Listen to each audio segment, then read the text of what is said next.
Hello everyone. This is a no save no damage run of Resident Evil 1 Director's Cut. PlayStation 1 played on DuckStation. Chris, Advanced, Best Ending, with a completion time of 2 hours, 3 minutes, and 44 seconds. Advanced mode is more commonly referred to as Arrange mode, as that is what it's called in the DualShock version of Director's Cut. I'll go through that in detail after the opening cutscenes.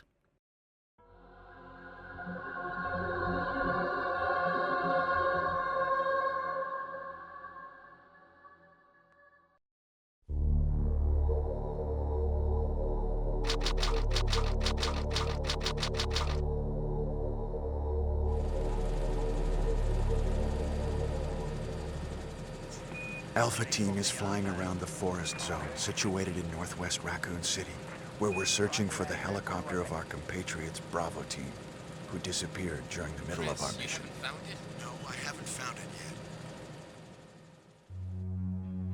yet. Bizarre murder cases have recently occurred in Raccoon City. There are outlandish reports of families being attacked by a group of about 10 people. Victims were apparently eaten. Bravo Team went to the hideout of the group and disappeared. Look, Chris!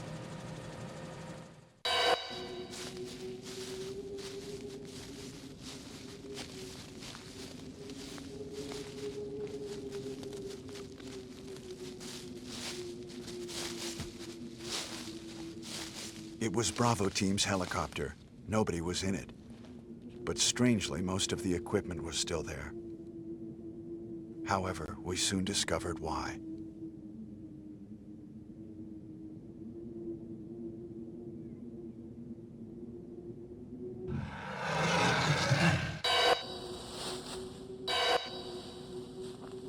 Hey! Come here!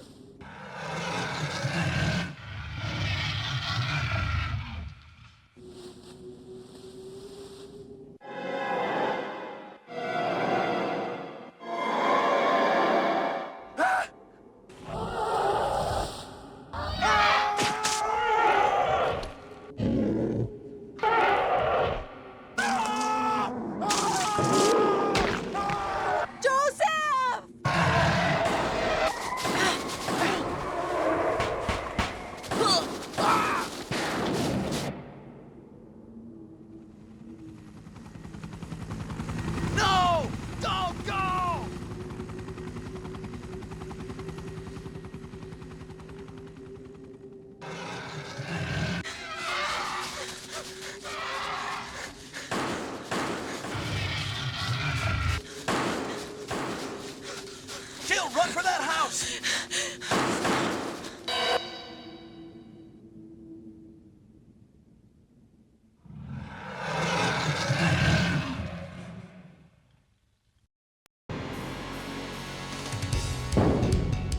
Chris Redfield.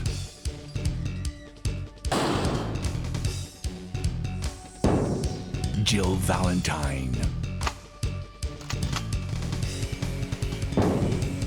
Barry Burton.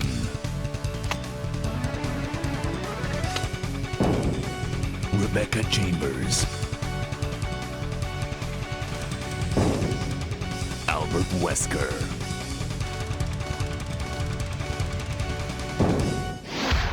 Resident Evil.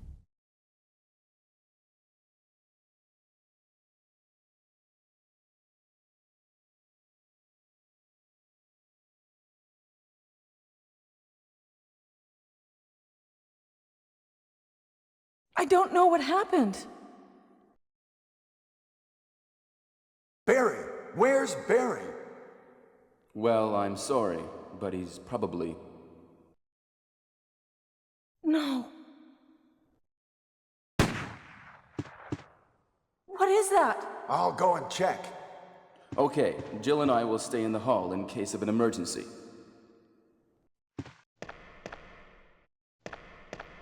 Chris?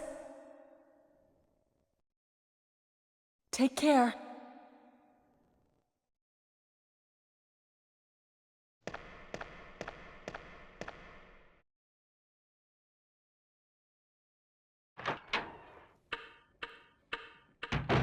In the dining room, where we first have control of Chris, there is no blood to investigate, so we'll head straight to the tea room to meet Taz, the famous turning around zombie.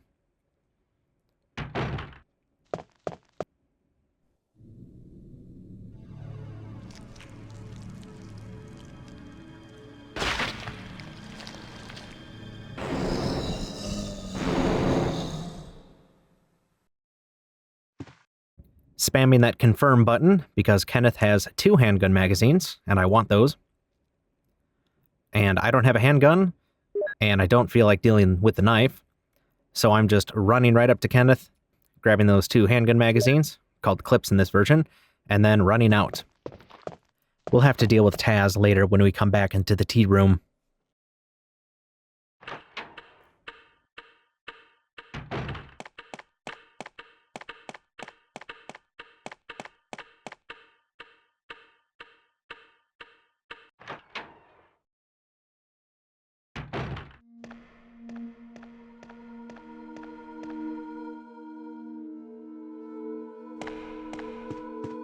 Wesker?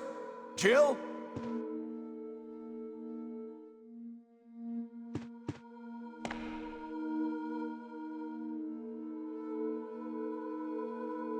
What happened to Jill and Wesker? Chris does not start off with his handgun. Fortunately, we get Jill's right away. In advanced mode, there are several changes from standard mode.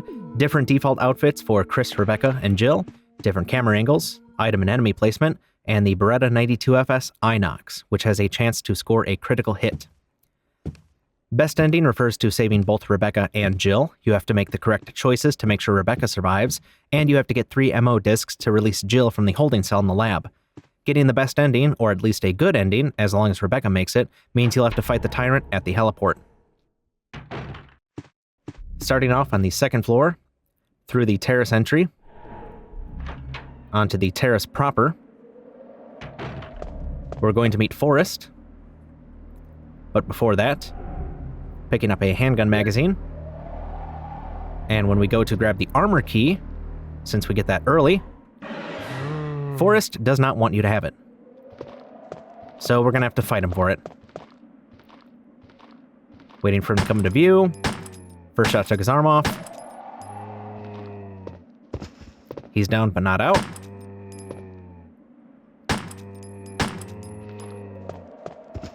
Hoping to get a crit, but that's okay.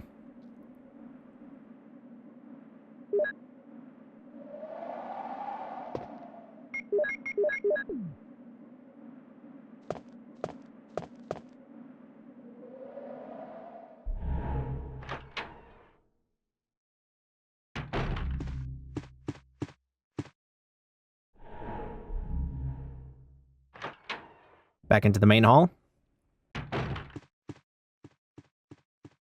We're going to further explore the east area. Into the C corridor. We have 3 zombies to deal with.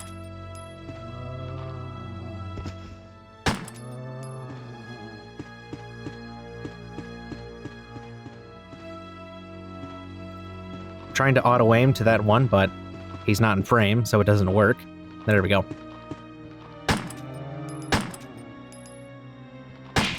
There's our first crit.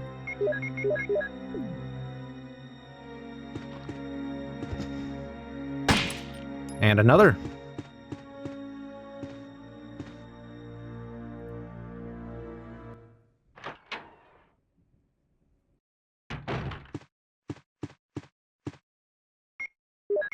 Nothing to grab in here. There's a file, but we don't need it. Unlocking the door to the east stairway. 2 zombies.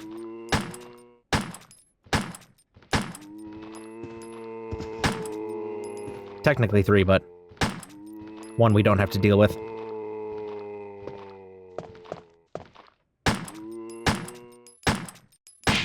Crit. Nice. It'd be nice if crits happened, on the first shot, but a crit's a crit. We'll take it. Heading down the stairs.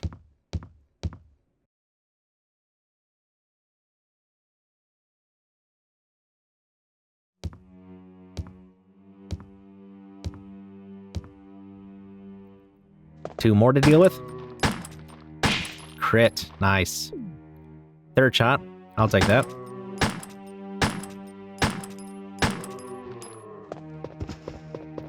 They're down. They're out.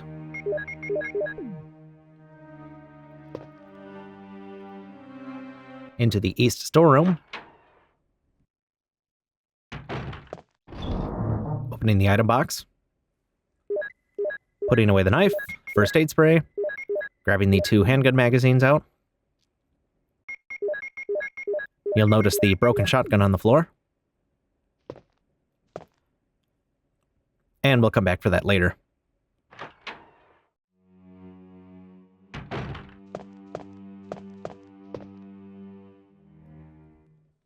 Back up the stairs to unlock our first armor key door.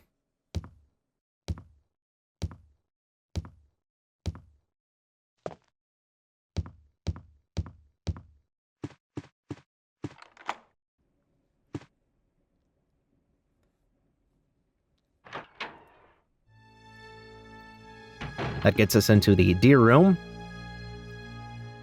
There is a zombie off to the left. We're ignoring him for right now.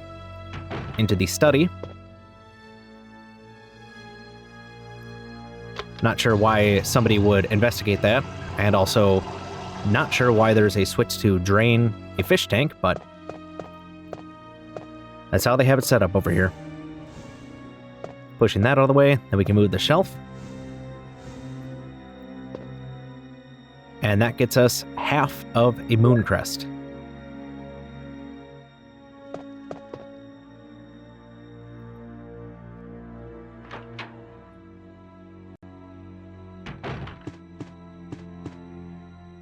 Taking a straight line to the bedroom.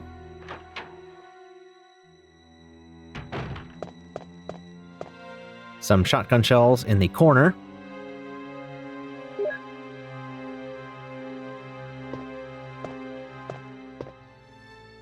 And a lighter on the shelf. Chris needs the lighter in this mode.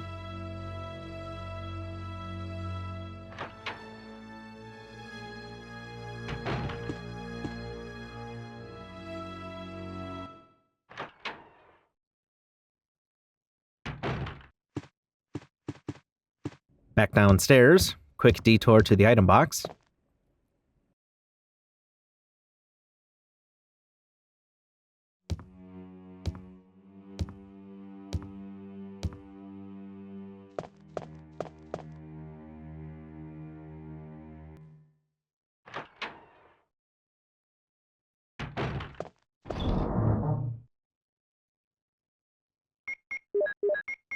Do some rearranging. Don't need the crest for right now. Don't need the shotgun shells. There we go.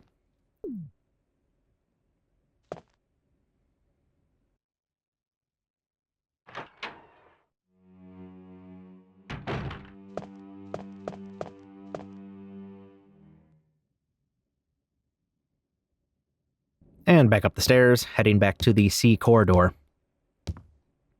Or the C passage. I guess it could also be considered U. Same shape, just oriented differently.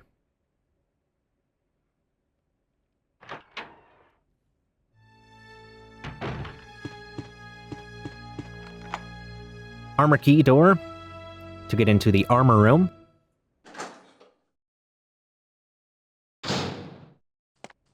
Pushing these statues over these vents in the floor. If they are not covered up when we press that red button, the room is going to fill with gas.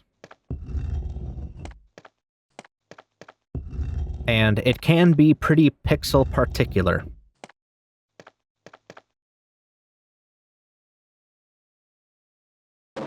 Good. That display case is going to open up and reveal the emblem.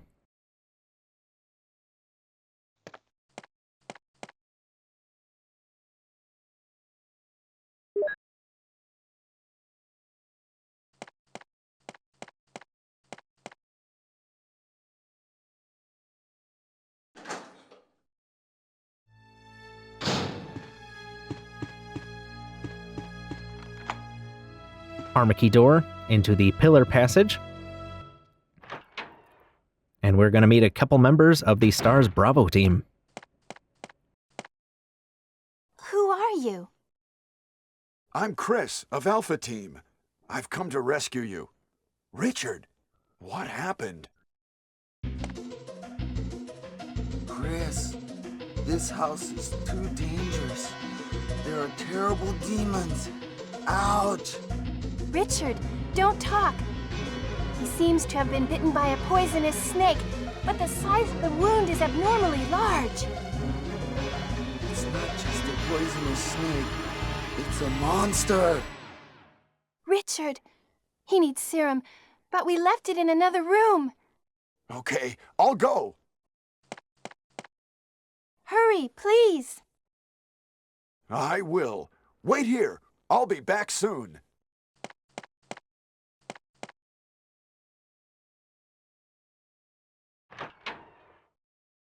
There are several branching paths when it comes to Rebecca surviving. Since we met her tending to Richard, we're going to get the serum to lock in the path where she lives. If we take too long to get the serum for Richard, that's not the end of it, but we'd have to save Rebecca from a hunter later.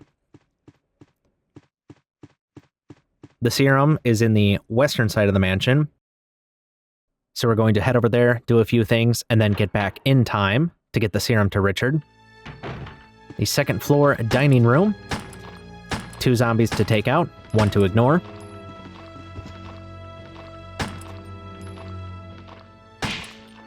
Got a crit, nice, pushing this statue. Got zombie number 2, crowding the railing. Another crit, nice. Just have to wait for him to be completely... There it is.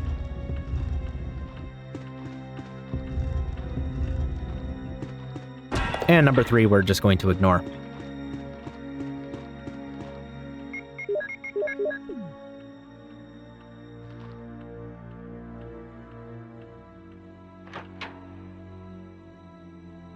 Second floor west stairway. We have a Zed right by the door. That took him out really fast. 1 right around the corner.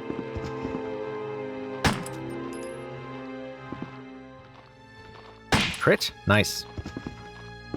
And resetting the room. Just going to run by number 3 over there.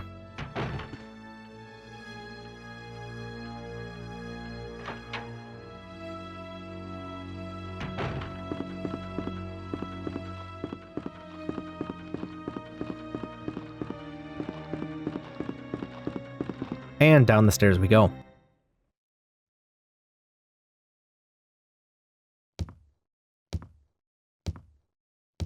The first floor west stairway. We have dogs, but they're not here yet. Backing up, backing up. First one breaks through the window, hitting the stairs to reset the room.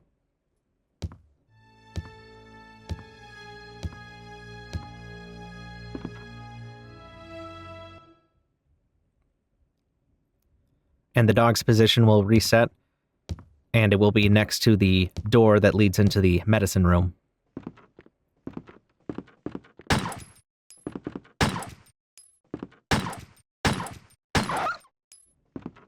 Bullied it into a corner. I'm gonna repeat. Backing up, breaks through, reset the room. I find it much safer to reset the room. The dog's pathing is not the best. They can run really awkwardly in circles and get hung up on that pillar in the middle.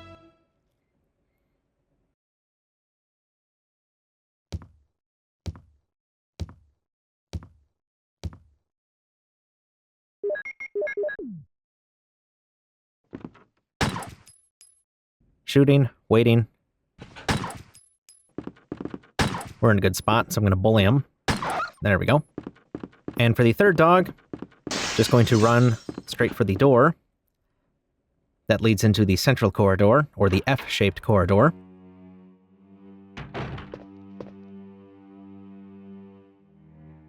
Two zombies waiting for us. We'll deal with them in a minute. Take care of this dog first.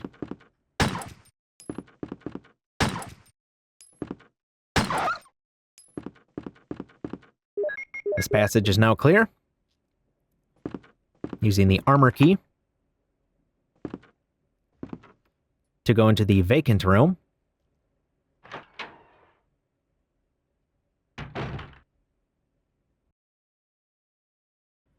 Grabbing a handgun magazine. And the Colt Python. In advanced mode, or range, whichever you prefer. You get the Colt Python as soon as you get the armor key. In Jill Advanced Range, I don't get the Colt Python. In original mode, I don't get the Colt Python for either character. Gonna put it to work. I took the one out on the right side of the screen first, because he's a turbo. Making short work of these guys. Unlocking the door into the tea room. And it's time for round 2 with Taz. And he's done. Into the dining room.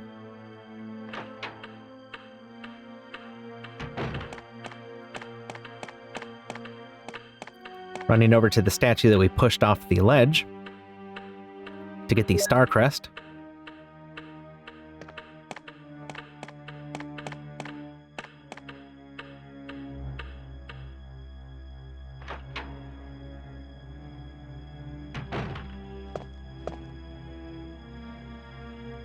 And then heading back to the first floor west stairway to go into the medicine room to get the serum.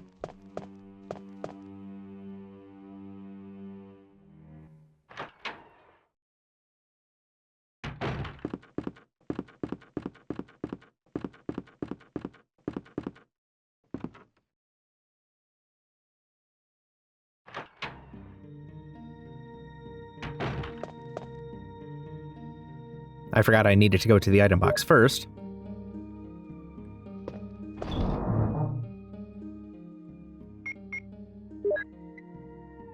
Do some inventory management.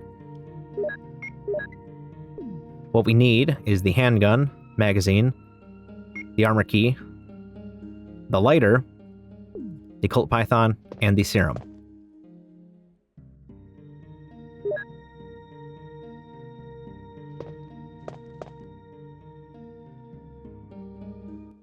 Since Chris only has 6 inventory spaces, item management is critical, especially for something time-sensitive like this.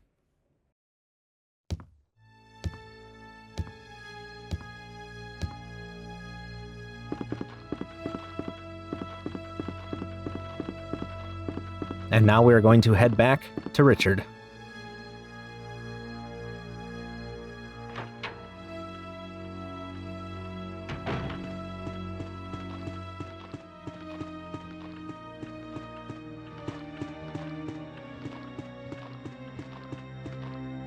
Based on my research, it is 7 minutes.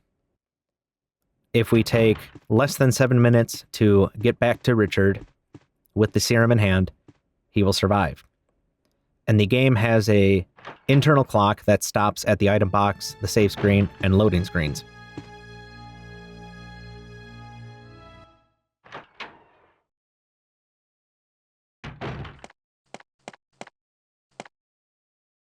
Here's the serum. Is he all right? Yes, he is. Thanks. Richard, hold on. I'll give you a shot now. Chris, here's a radio. Take it. Richard!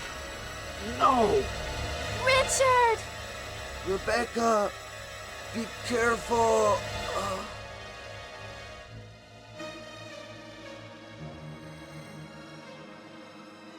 Richard! Richard! Are you... Rebecca, it's very dangerous out here. Will you come with me? I'd like to stay here a little bit longer. Okay, Rebecca. Can you use a gun? I'll look for the others. Protect yourself. Chris, be careful, please. And we're actually going to turn and enter the attic entry.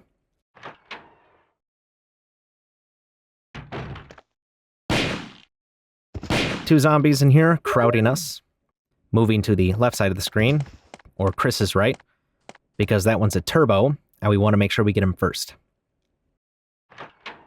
Into the small dining room. Handgun ammo in this cabinet. Using the lighter on these candles. This is the only time we need to use the lighter. Attempting to navigate that doorway. Because this is where the sword key is.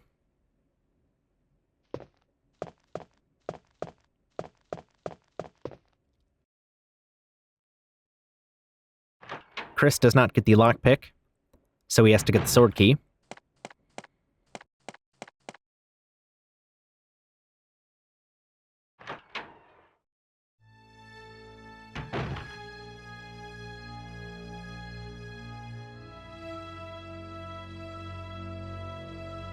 Checking Richard. He also has a handgun magazine.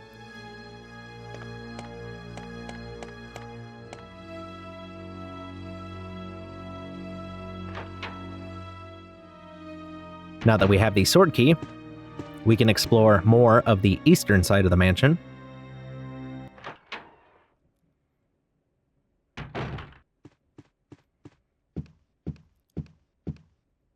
Heading back down to the first floor.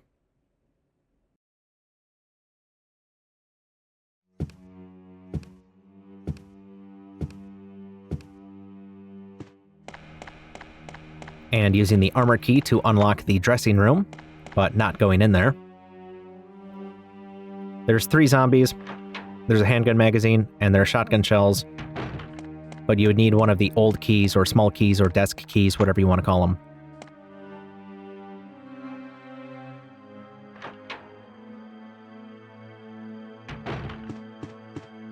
Through the art room, using the sword key, into the L passage, just running through.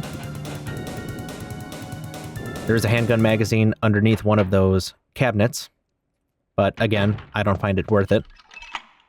Using the armor key for the 6th and final time, so we can dispose of it.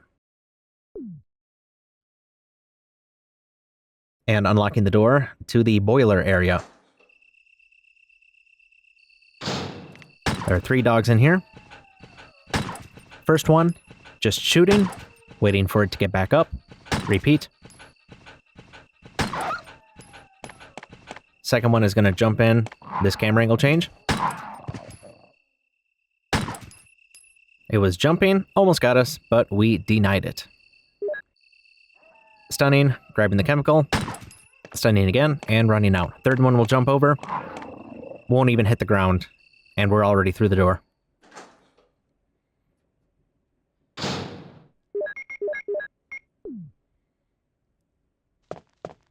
Skipping the bathroom. There is a desk key and a handgun magazine in there, as well as a zombie. In the back passage, we have 3 zombies and a crit. Nice.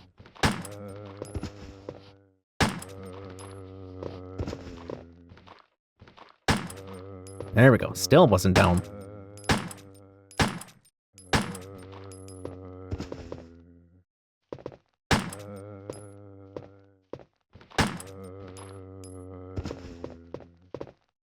There we go. All clear.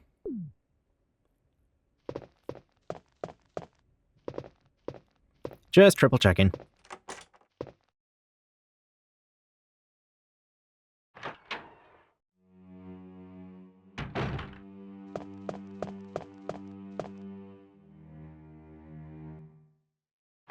Back to the storeroom. Do some inventory management. Then grab that broken shotgun. Done with the lighter. Done with the Colt Python for now.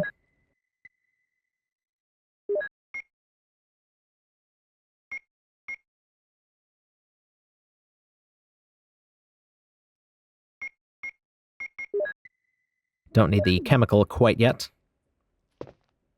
Need to make sure that I have 2 inventory spaces so I can do the shotgun switch.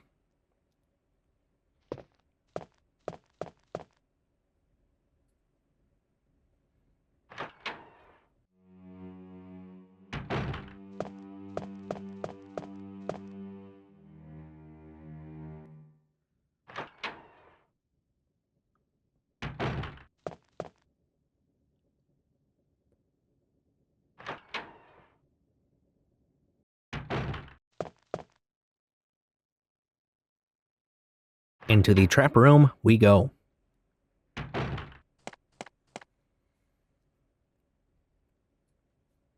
In the living room, we have 3 zombies. Got a crit. And I can usually, based on RNG of getting the crit, and whatever that zombie decides to do, run in, grab the shotgun, take the real shotgun off the hooks, put the broken shotgun back down, and run out. But that's okay.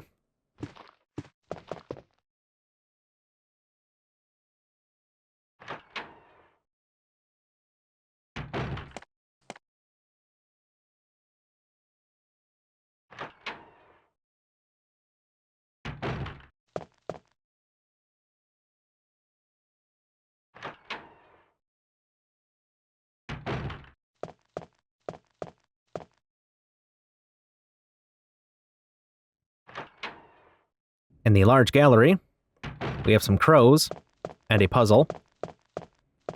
And if we do the puzzle correctly, we don't have to deal with the crows. We have to push the switches on these portraits in a certain order. Newborn, infant, lively boy,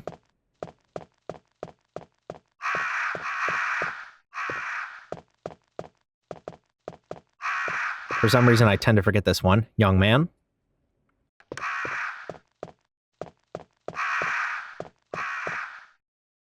Tired middle-aged man.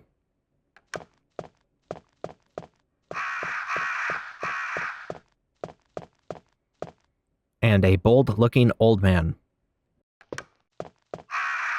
Picture is entitled The End of Life. Press the switch. That gets us the wind crest.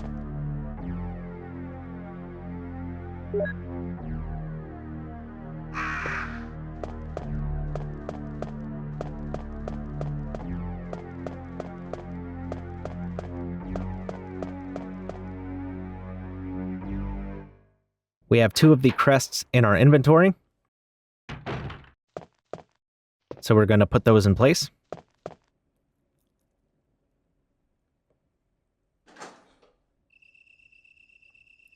In the roofed passage, we have 2 dogs, 2 Cerberi, or I guess Cerberus is also a valid plural form.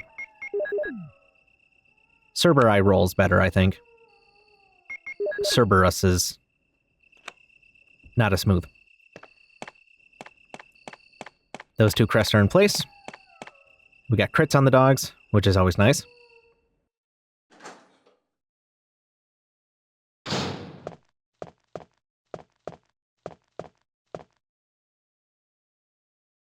And back to the storeroom to get to the item box.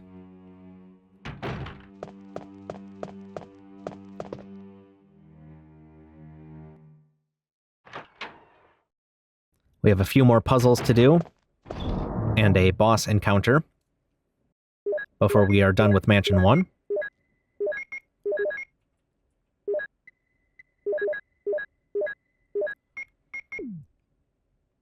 Need the shotgun, the chemical, the emblem, and the sword key.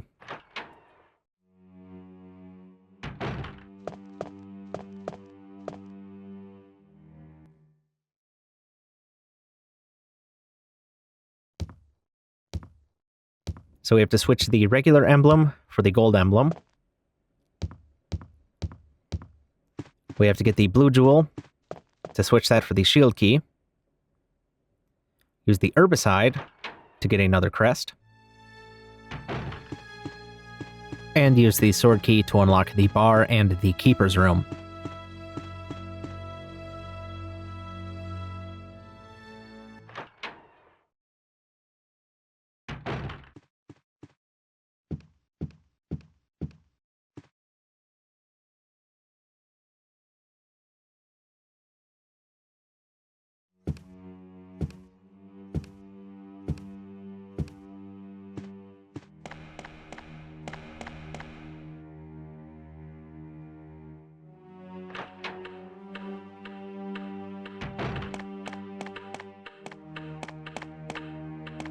Back through the dining room, back into the tea room.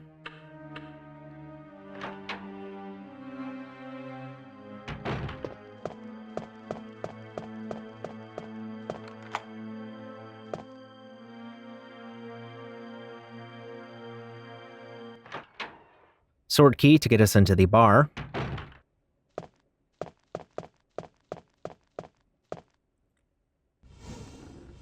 Pushing that shelf out of the way. Get the music notes for the piano.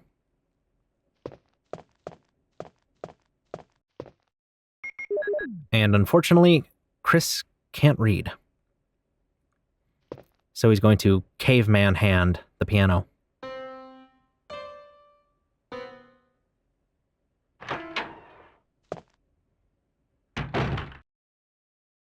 It's me, Chris. Are you all right? Yes, I have decided not to grieve any longer.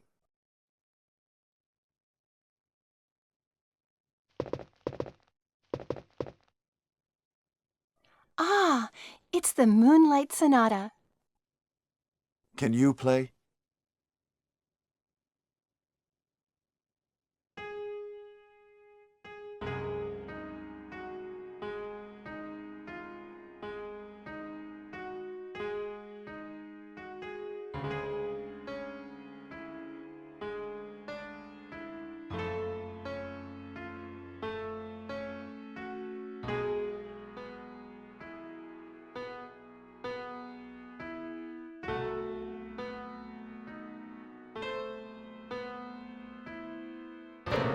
Wait, what is that? My interpretation is off a little.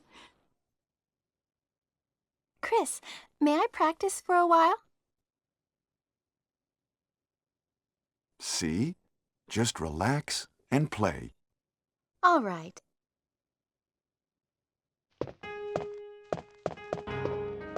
Well, she's better than I am.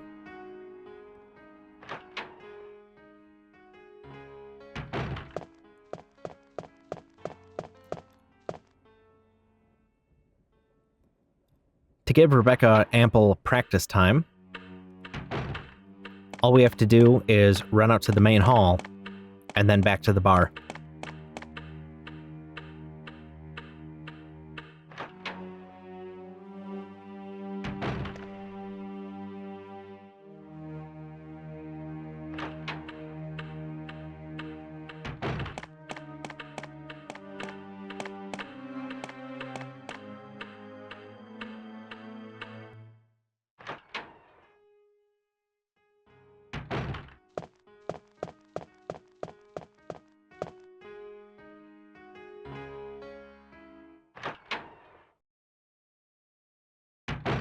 Chris! Chris!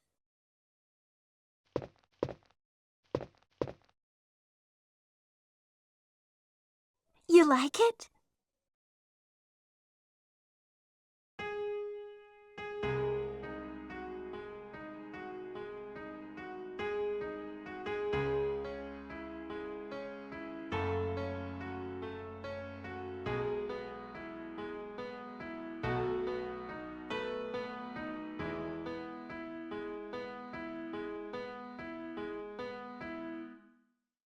Oh, that was great.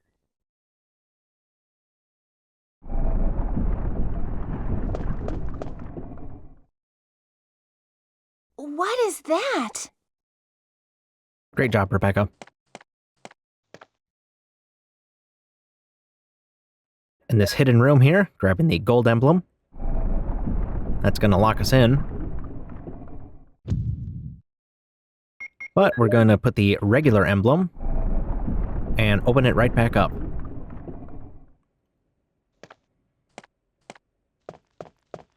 Thanks, Rebecca. See ya.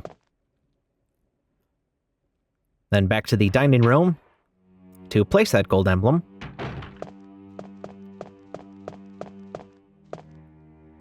Then on to the next key item.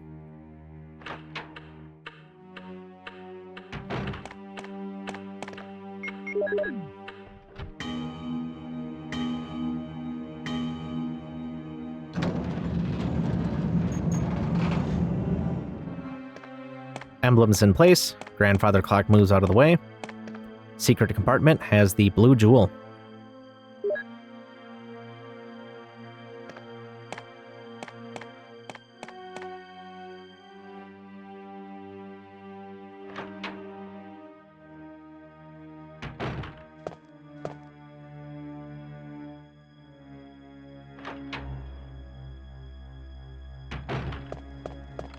Using the sword key, unlocking the keeper's room,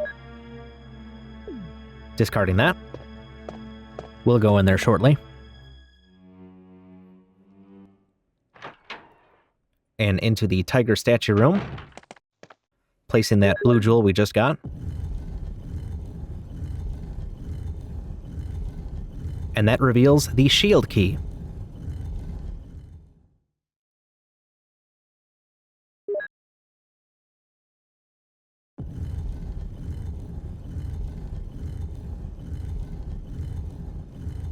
There is also a red jewel, which would get us magnum ammo.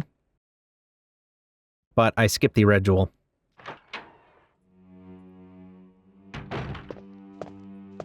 I would have to fight or dodge several hunters to get it later, and for me, it's just not worth it. Down the hall into the greenhouse to use this chemical, or herbicide.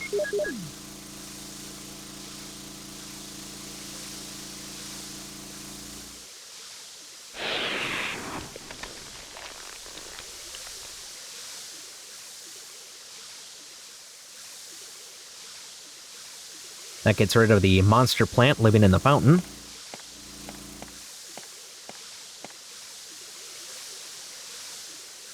And lets us grab the sun crest.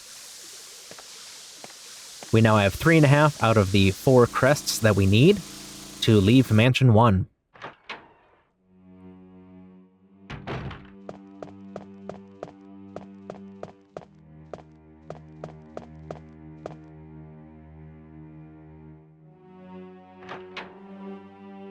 Quick detour into the keeper's room.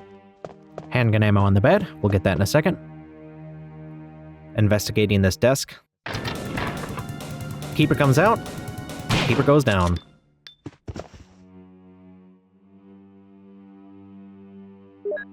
Box of shotgun shells in the closet. Handgun ammo on the way out.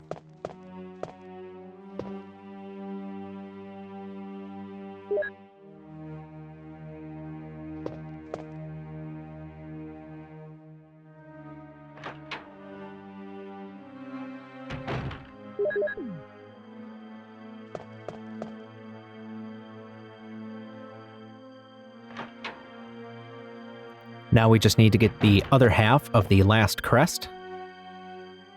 So we're heading back upstairs to go into the attic.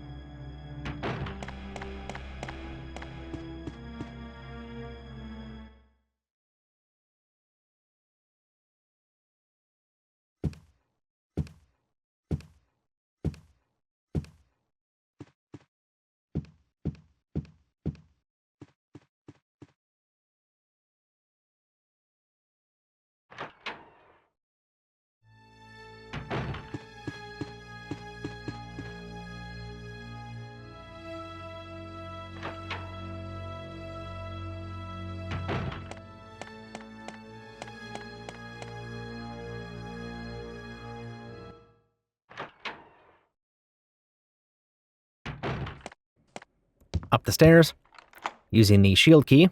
This is the only door that the shield key unlocks.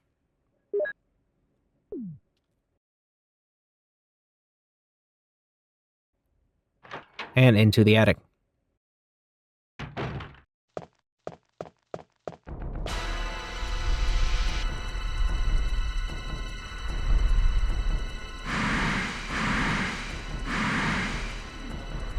First encounter with Yawn. Waiting for that hiss. Running to the corner and grabbing the other half of the moon crest.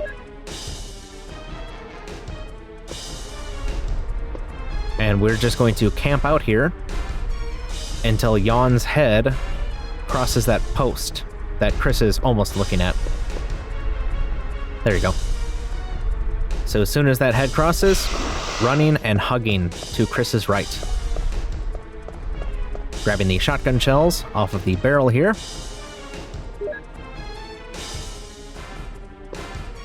And we're out of here. There's no benefit to fighting Yawn. There's a round 2 with Yawn later. But fighting Yawn here does not make the second Yawn fight any easier.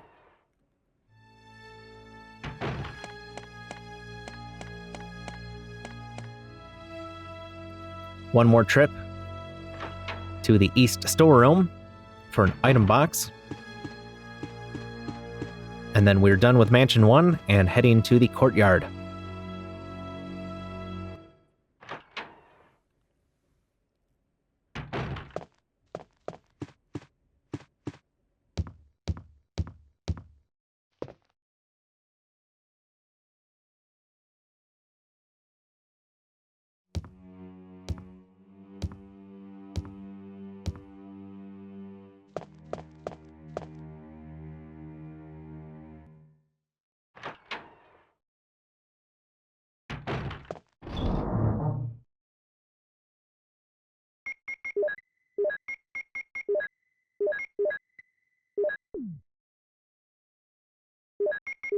Need to do some combining. There's the moon crest.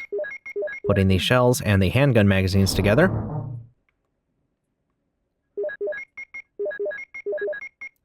Need the handgun magazines, shotgun shells, the sun and moon crest.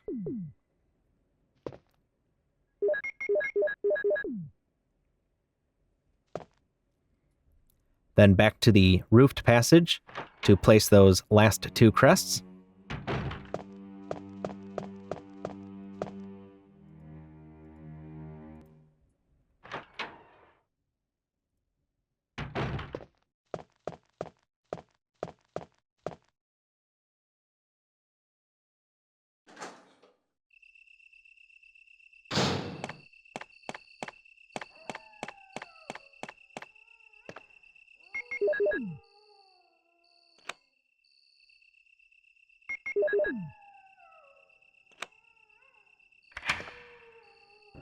Door is open. Into the shed here. Have some metal steps to push. Need to push it so we can reach the crank on this shelf here.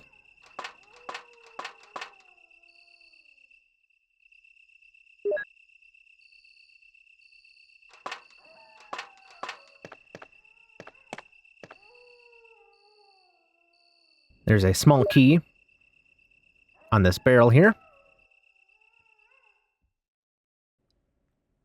Through the double doors and into the courtyard garden. There are 3 dogs here. Running to the corner to get a lion on them. There's 1. There's 2. Resetting the room. Since I don't know where Cerberus number 3 is, and as I mentioned earlier with their pathing and running in circles, they could get hung up on something and be there for quite a while. Walking, confirming his position, then running through.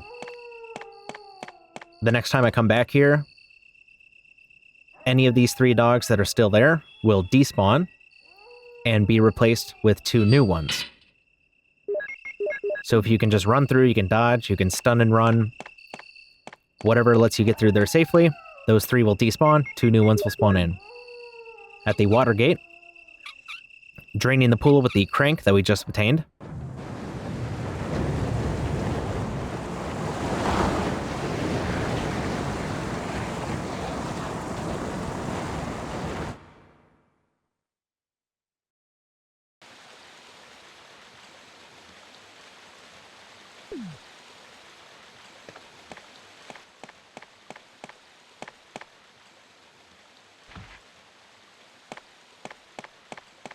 Crossing to the other side.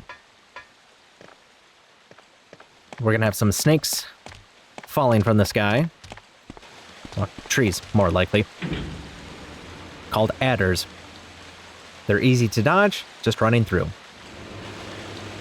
Down the lift to the waterfall area. 3 more Cerberus. Checking position. Okay, there's 1, there's 2. There's 3. Was trying to get the timing right to hit all 3 with a single shotgun shell.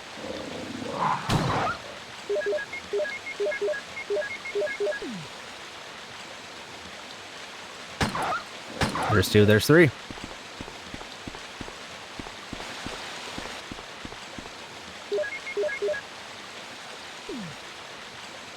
Through the gate to the passageway leading to the guardhouse. There are 3 more dogs, but we're not going to fight them. We're just going to walk. If we walk, don't run, don't touch them, they will not aggro. And they will despawn when we come back here later.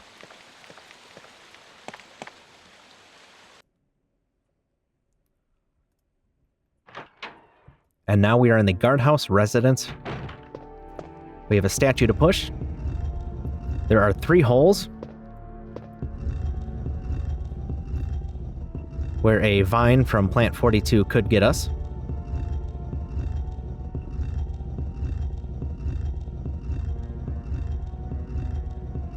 What has worked 100% consistent for me to not get vined is pushing the statue over hole number 2, then going into the save room, because that will move the vine.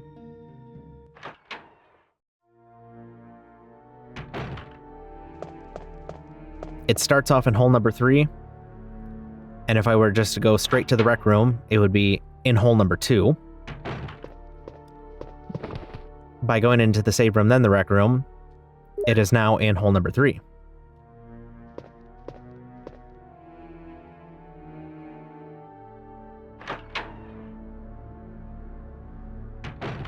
So I go to grab the red book, and then I forgot to use the item box when I was in the save room.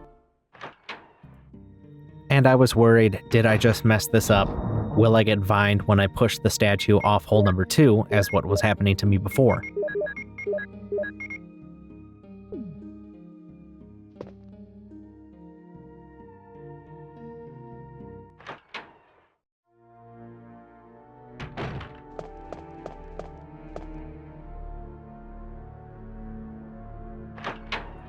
Back into the rec room.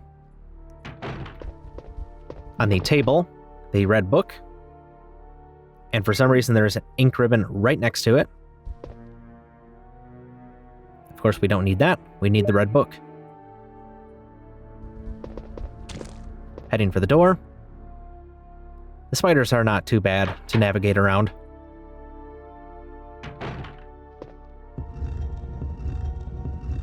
Pushing the statue off of hole number 2. Fortunately, the vine is still in hole number 3.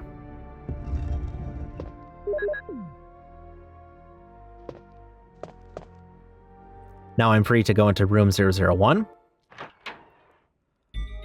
Why they need 3 digits? Don't know, that's just how they have it. 2 Zeds in here, I wasn't liking his position. So I just used body shots. using the small key, or desk key if you examine it. That gets us some shotgun shells.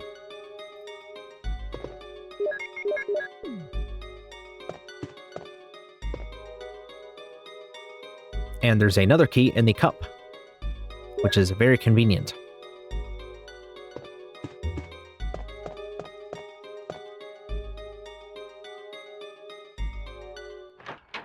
Nothing in the bathroom. So we're just running through to the central corridor.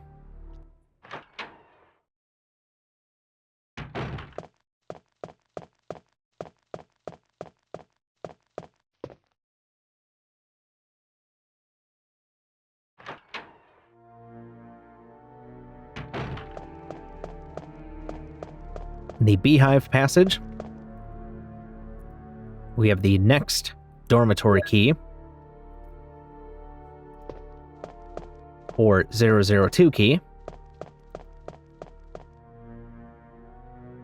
Again, they only have 3 bedrooms,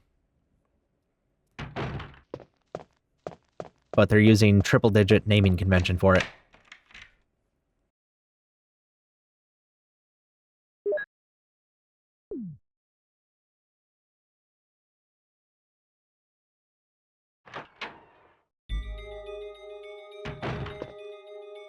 In room 002, then the bathroom. This one does have something important.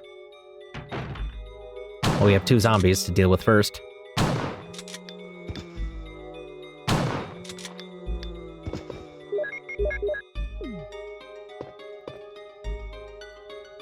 We have room 003 key. Because in advanced mode, we fight Plant 42 before going down to the basement. And just like in the other room, we have a desk with shotgun shells. Because we're going to use the shotgun against Plant 42.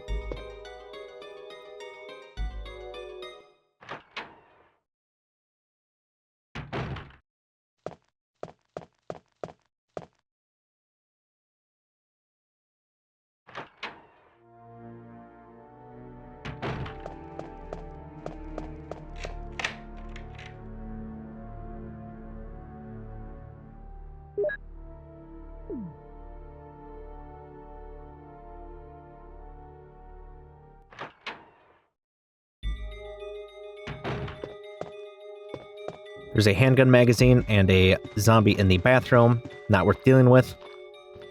We do have a single zombie in here, though. Just waiting patiently for him to come into headshot range. It's kind of an awkward room with the camera angles. Grabbing the V-Jolt report to make room for the red book.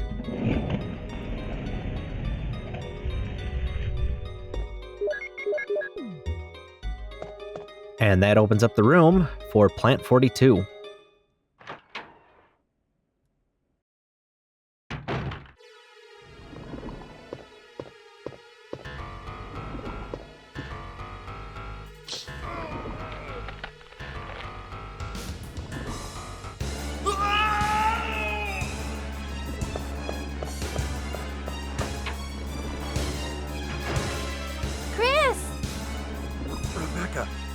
No, it's no use.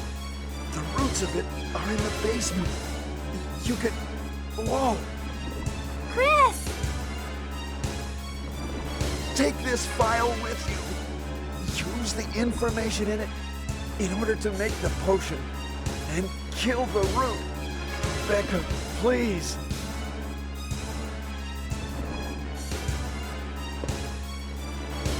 Chris! Don't die!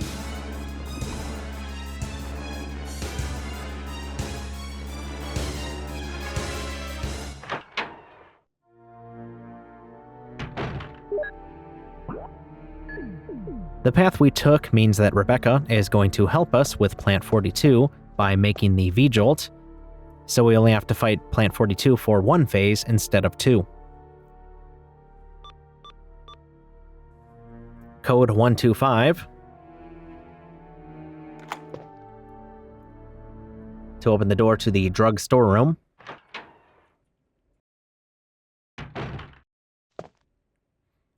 And we have to do this in a particular order.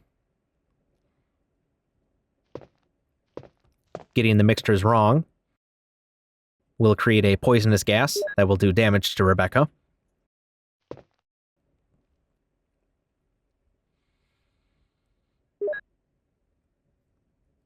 To start, we need 3 empty bottles.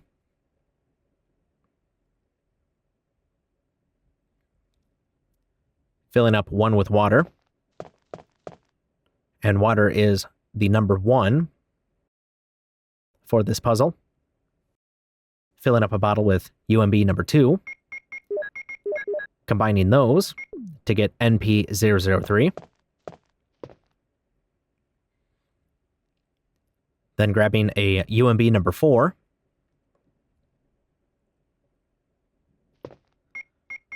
Combining those to get UMB number 7.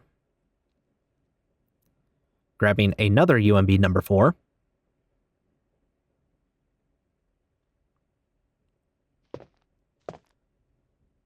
And another UMB number 2.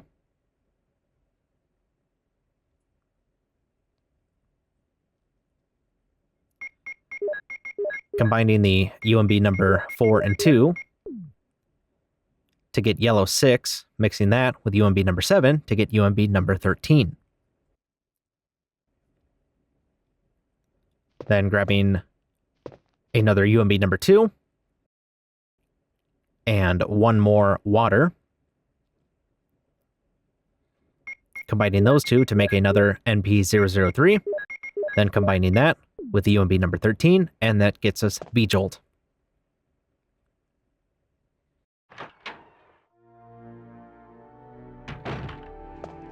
Now we're going to run down to the basement. Use the V-Jolt on the roots.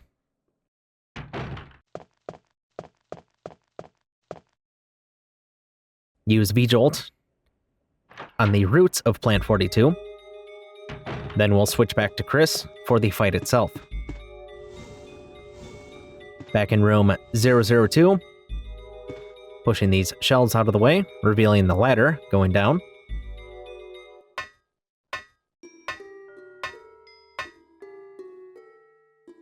And into the water tank entry, or aqua ring, or pool, shark tank, whatever you want to call it. And we're going to play the ever so exciting game of pushing the boxes.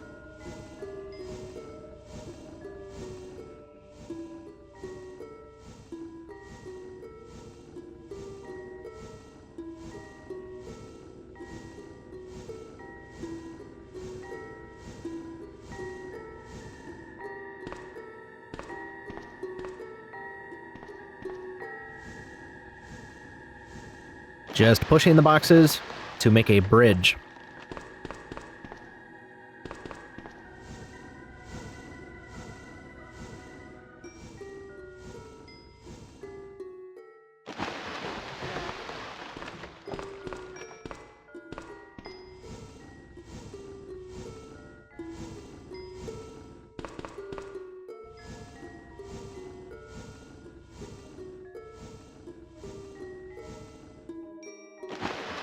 There we go.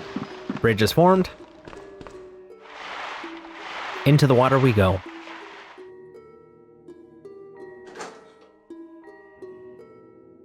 Into the shark tank. Turning to the right, running to the meeting room. This is where the roots are.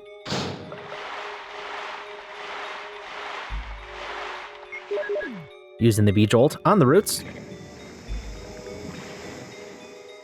Rebecca says, "See ya." And there's nothing else to do in here, but we have to go back to the door and try to leave to initiate the cutscene. Why it doesn't happen automatically, I don't know.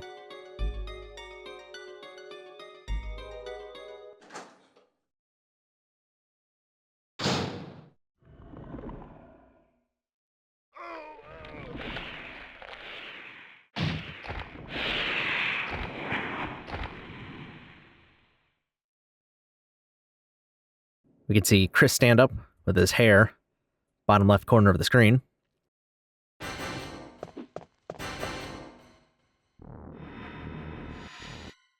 Resetting the room to get my bearings. And we're going to use the shotgun on Plant 42 with pause canceling. Aim up, fire. As soon as we hear the shotgun, then we're pausing because that returns Chris to a neutral position, which is significantly faster than going through the animation of pumping, waiting, readjusting. Because we get to that neutral position faster, it allows us to dodge this falling debris much easier. Because there's nothing worse than seeing that damage coming at you and not being able to do anything about it.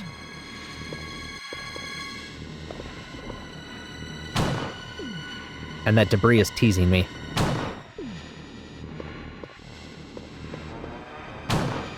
So that's why I'm moving around so much. There we go. Plant 42 is done. If you try to leave without grabbing the key, you'll get frozen in position for a couple seconds and get a one-time camera angle.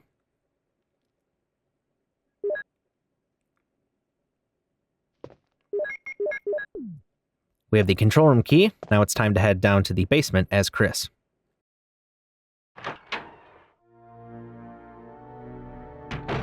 Oh! I can't believe it! Are you okay? Yeah, so much for him.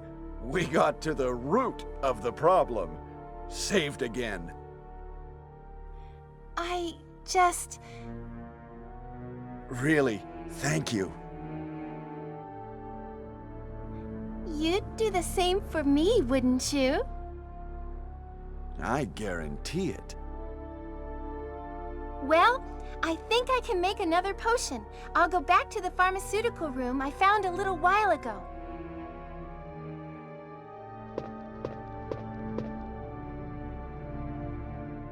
Anyway, Chris, I'm glad you're safe.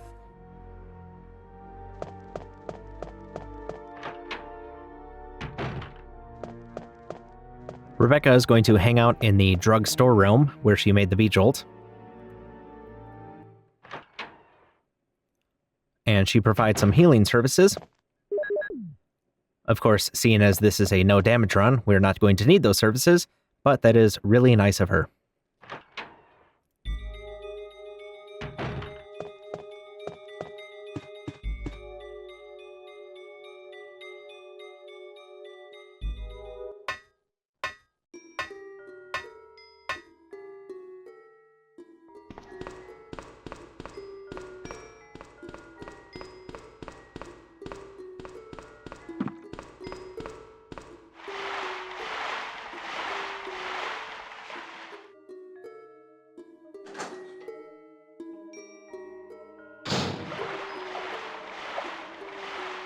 Now Chris has to deal with the sharks. Just going to run to Chris's right, and then hug the tank on his left. Usually one of the small sharks shows up there. This time it didn't, for some reason. But out of habit, I took that little arc to Chris's right. In the control room, we have this obnoxious red flash. Pulling the lever to drain the water and turn that flash off.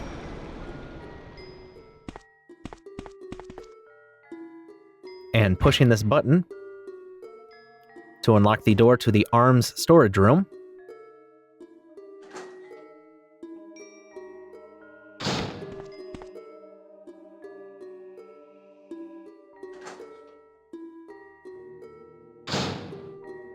Pretty decent haul in here. 2 boxes of shotgun shells, 2 handgun magazines, and the helmet key on the shelves.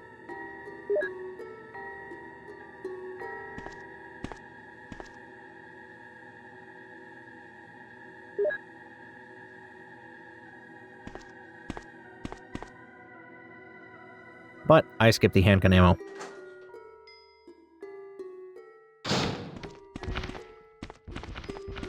And I just felt like running this way because I really never go here and kind of forgot what it looks like. 3 sharks on the floor. They can't hurt you. You can push them around, you can bully them if you want to.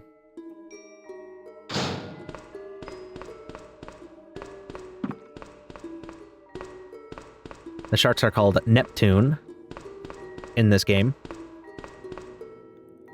Fun fact, Neptune is my favorite planet.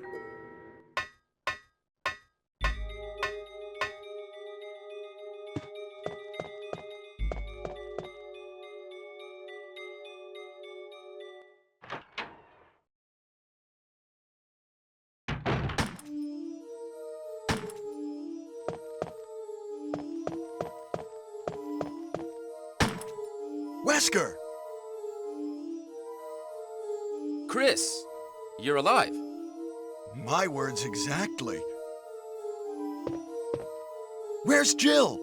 Aren't you with Jill? I'm sorry. We were attacked by a strange monster. I lost track of her while we were scouting around. I hope she's okay. I see.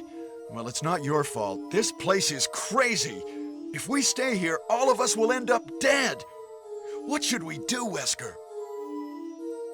We have to complete this mission. Whether we escape or stay and look for Jill, we don't have many bullets left, and we can't even protect ourselves. We're still in trouble. Chris, there are a lot of locked rooms in that house. Check them out one more time. There must be a place to hide safely. I'll look around the house a little more. Okay. Let's get going.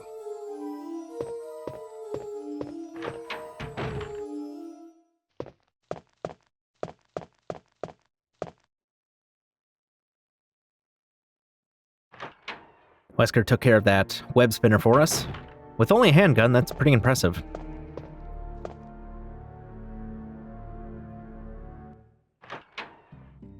We don't have to worry about the vines coming out of the holes anymore, since Plant 42 has been defeated.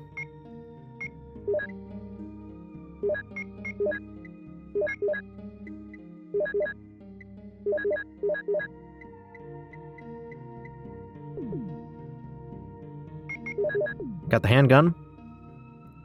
Shotgun shells. Empty Colt Python. We're gonna get some ammo for that soon. The helmet key. And we're out of here. Guardhouse Residence, done.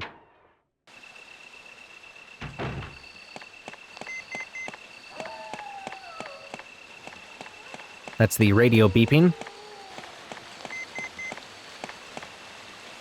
Small optional cutscene if you go to the menu and use the radio.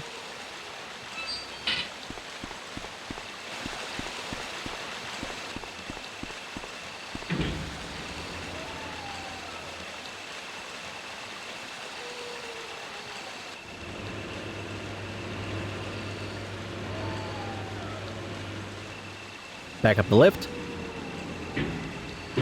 More adders. Gonna drop down. Just ignoring them.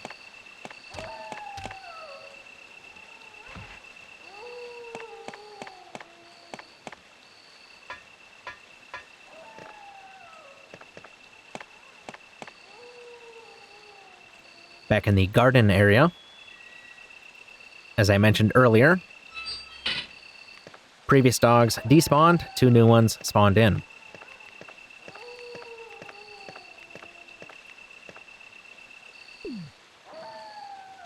And they tend to take forever to get in a position where I can shoot them safely from the door. So I went with a little bit riskier strat.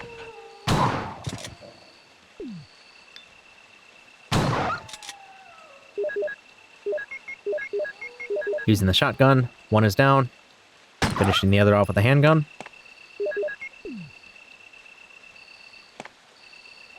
And that worked out a lot better than standing and waiting. Because sometimes it could take 45 seconds, a minute,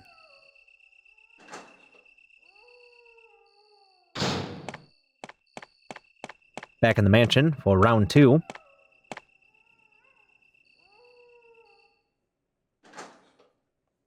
Once we re-enter the back passage, we have a cutscene.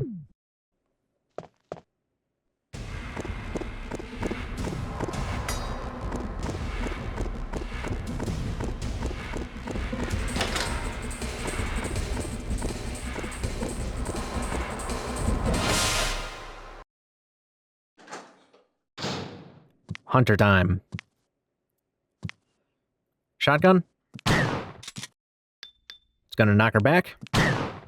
Hit the ground. Get back up. Start charging us. Just repeat. There's a fairly generous window when the hunter starts to swipe at us before it makes contact.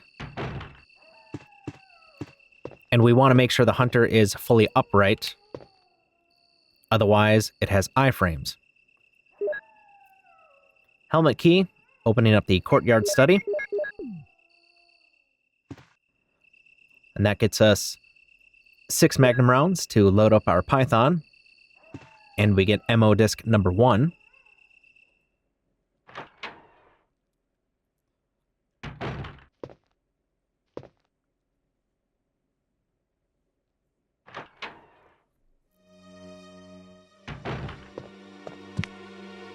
In the east stairway, 2 more hunters. Getting the timing right so I can knock both down with a single shotgun blast.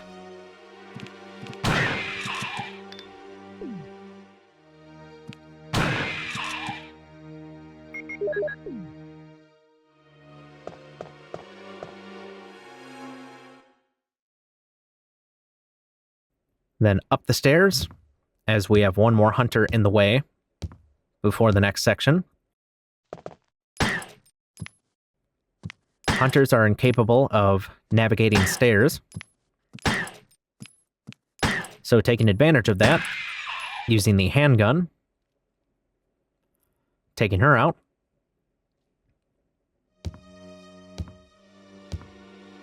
Now we can put the handgun away.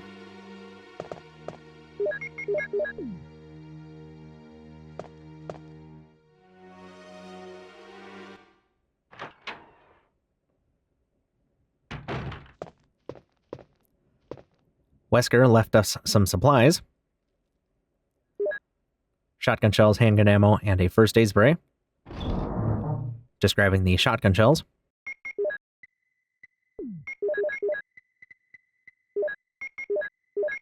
Handgun magazines, done.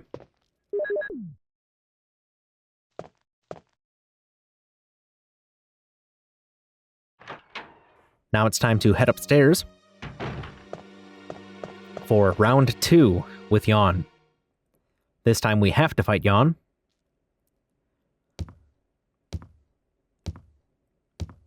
And if I'm going to take damage 1 time in this run, it is going to be with Yawn. This fight is a hassle. I tested several different strategies dozens of times until I found one that worked consistently for me.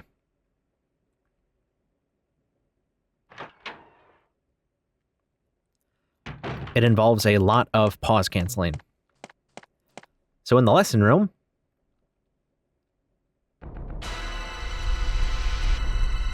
investigating the piano, which Chris still can't play. We're going to immediately aim, fire, pause cancel. 3, 4, 5. Aim down, wait for Yawn to finish striking. We're going to aim down, fire, and then immediately aim up and fire. Run to the bottom left of the screen, aiming straight, firing, aiming up, firing again. Pause canceling so I can move immediately. Moving to the top of the screen, next to the chair, aiming down, firing, and that was actually the kill shot. But out of habit, I aimed up and fired another shot. Before going down into the hole, going to run back to the item box and put away the helmet key. We don't need that anymore. And we need the inventory space.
Down the hole we go.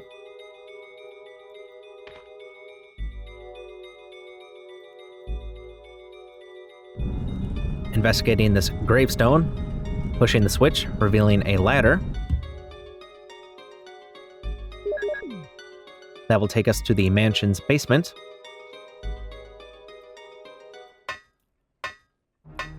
Underground passage number 1. We have a hunter dodge, running forward until that camera angle change, then hugging the wall to Chris's left. I run forward to lure the hunter slightly away from the wall. If I go straight for the wall like I do with Jill, he won't be able to get by, he'll get stuck, he'll get clawed. Underground passage 2, just 2 Zeds, munching away, ignoring them, we can just run straight through. In the kitchen, we have a small key on the countertop, and we have a landmine. You can walk right by. I don't like doing that. I'll just use the extra shotgun shells for safe passage.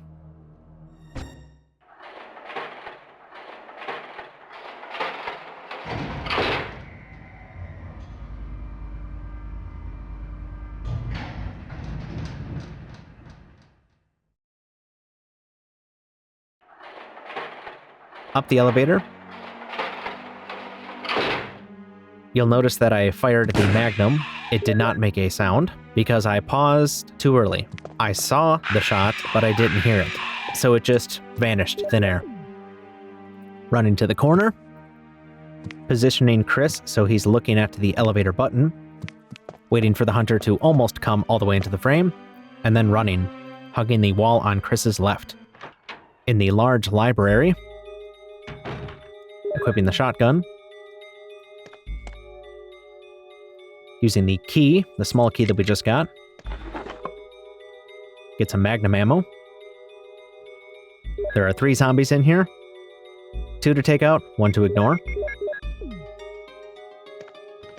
Just waiting, baiting. Shotgun decap the first one.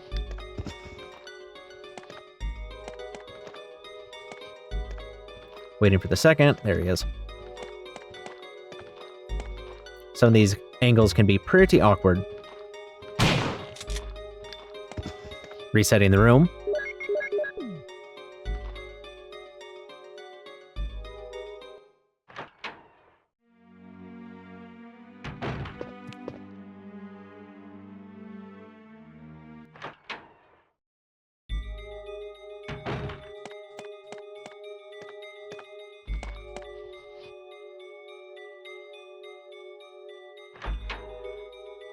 Into the private library. We have a statue to push.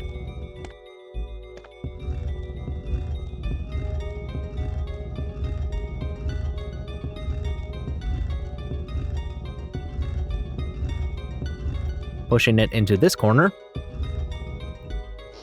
Moves a bookshelf out of the way. Revealing a secret compartment, which has the first Doom book.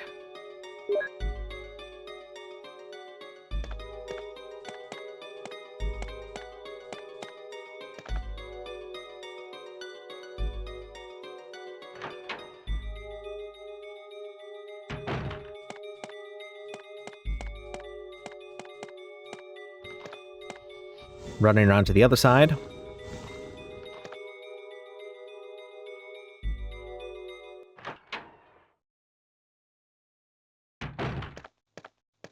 In the heliport lookout, grabbing the battery off of the floor.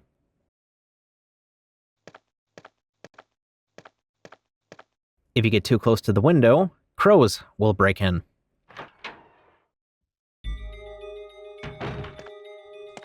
Of course, we don't want that.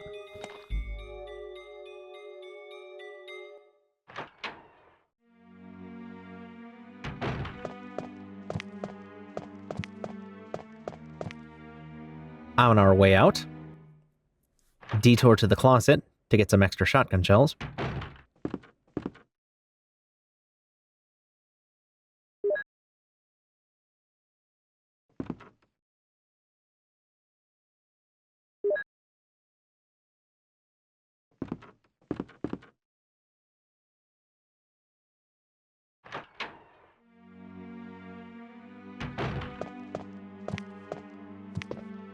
Now we can head back down the elevator to the basement.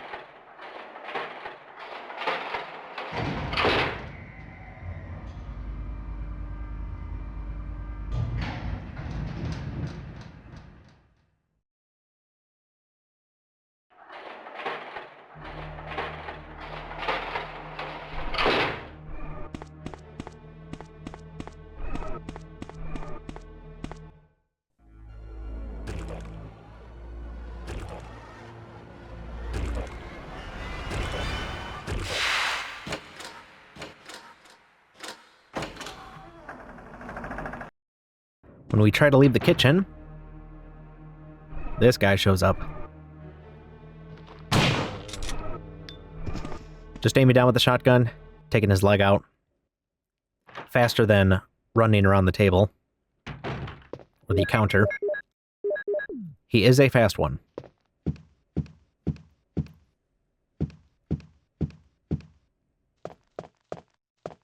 Up the stairs. Unlocking the door to the tea room. Then running straight to the dining room. There are 2 web spinners in here.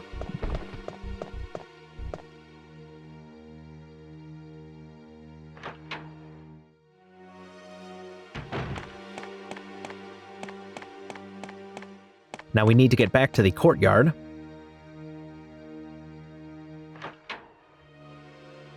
And there are hunters, regardless of which path we take. The fastest and easiest route that I found is by going through the L passage on the first floor.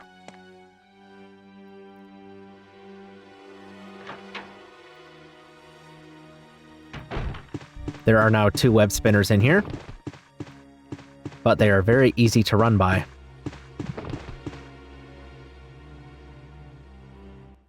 And there's only 1 hunter that we have to deal with. We're going to use the Magnum. As soon as this camera angle changes, the hunter makes an appearance and immediately gets magnumed, or pythoned. It only took 1 Magnum round. If 1 didn't do it, then I would either wait, aim up, because she'll jump, or I would just run by. Based on the position. Where she fell was not in a good position to run by, so I would have waited. If she fell straight back in that corner, then I would have just run by. Item box.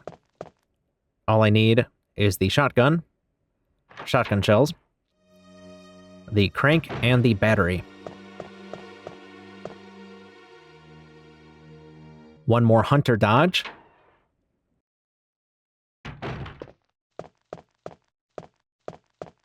And then we're done with Mansion 2.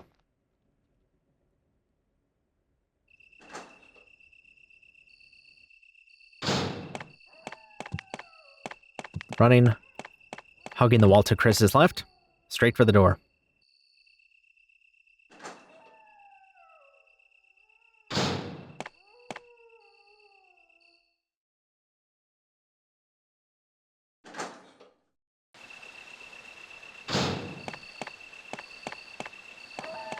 Now that we have the battery, what we need to do is run to the waterfall area, put the battery in place to power the other lift, use the crank to fill this pool back up to turn off the waterfall, and then use the second lift to get back down there.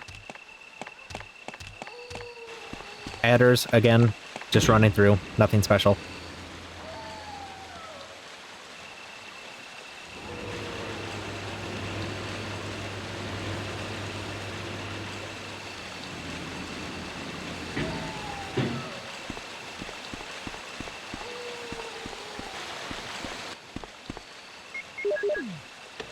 Batteries in place. Lift is operational.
Path is clear.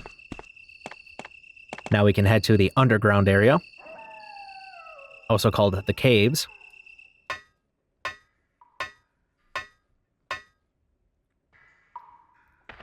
Down the ladder, then into the branched passage.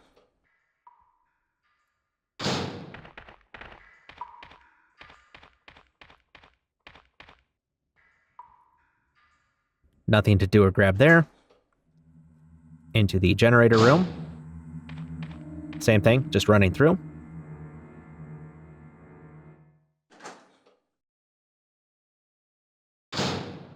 Because now we get to see Enrico.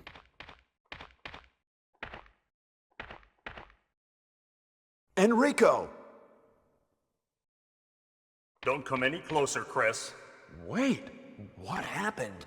Double crosser! Don't! Hell. Umbrella. Who is it? Is someone there?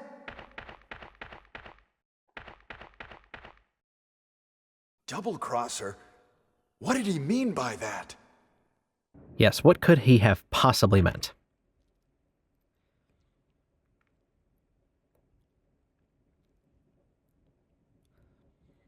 Enrico has the hex crank, which we need to get through the caves. On our way out, hugging the wall to Chris's left, taking that nice wide angle. There are 2 hunters in there.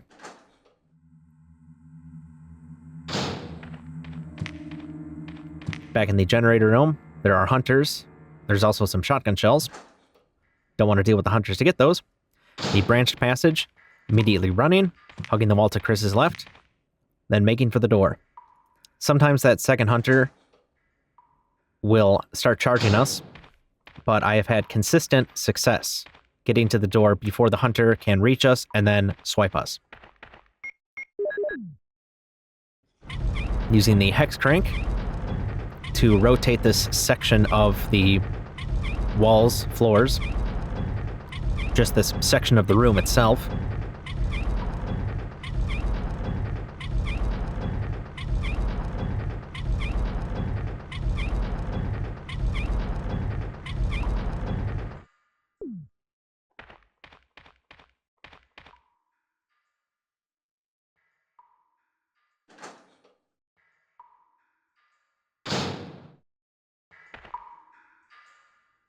In the boulder passage, grabbing the flamethrower, which locks the door. Running up to the boulder, then away from it. Then running back to the door, so the boulder can safely pass by.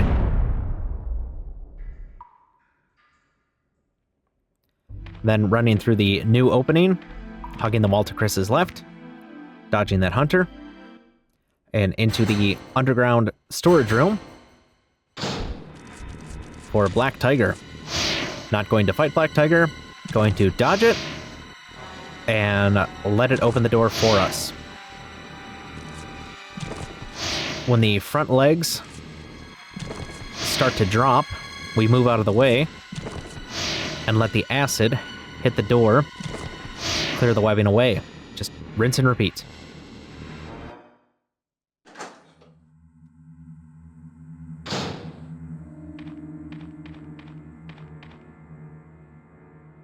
Through the passage here to the underground save room.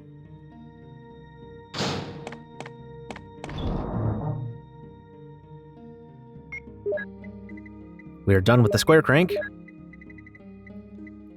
And we need Doom Book number 1.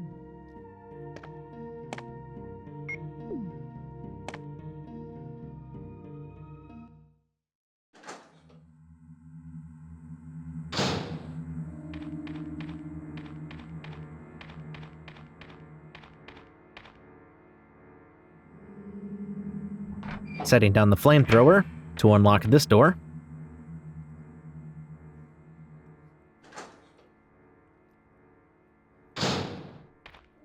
And into the second bolter passage. We have to crank this 3 times.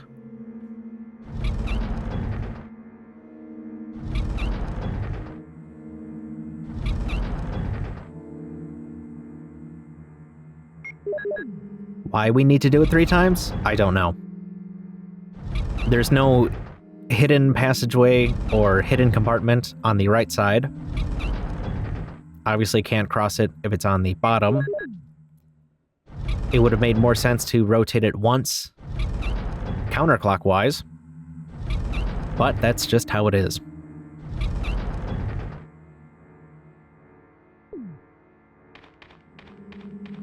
Once that's done, squaring up with the boulder, then immediately running away. The boulder is bigger. Then just running forward. That one is much, much faster and easier. In the item chamber, pushing a gargoyle statue. Then using the hex crank, which pushes a section of the wall out, so we can push the statue away from the wall and onto that pressure plate.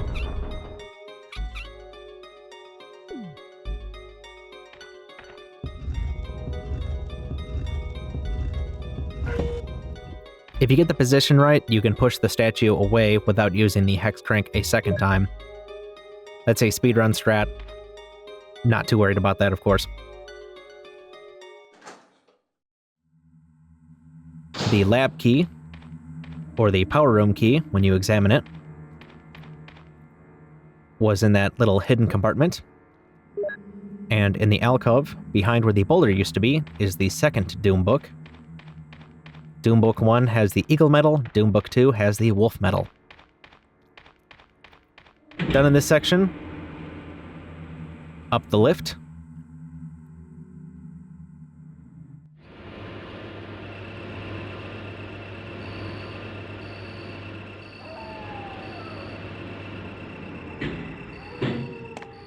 And to the fountain.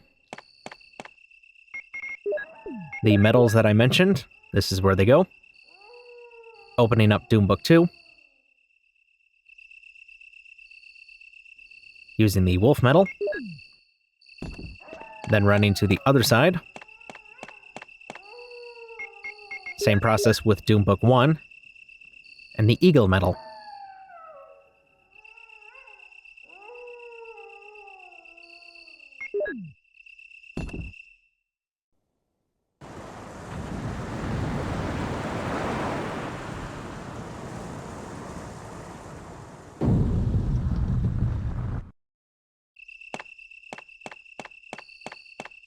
Water is drained, revealing a staircase and an elevator. And this takes us to the final section of the game, the labs.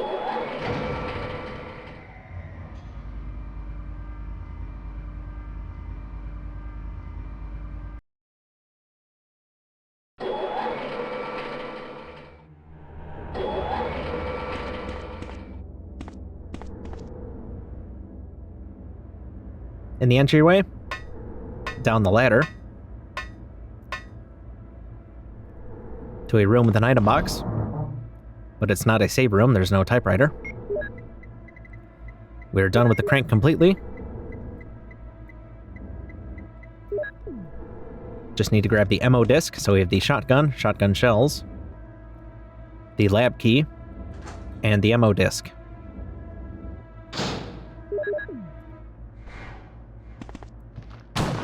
Three zombies in here. They hit the ground, they're done. One more around the corner.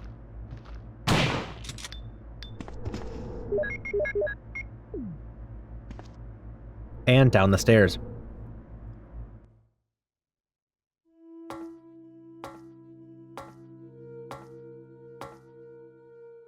In the O room, there are 4 zombies wandering around.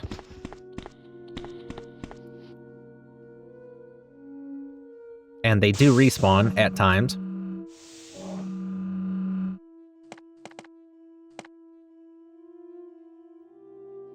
In the small lab, booting up the computer so we can release some of the electronic locks in the labs here.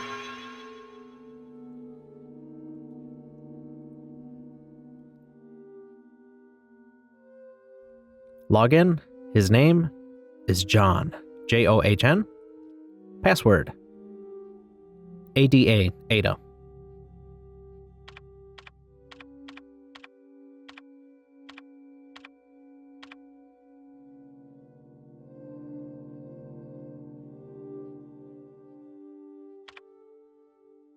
Selecting floor B2. We need a password, and that password is MOLE, M-O-L-E.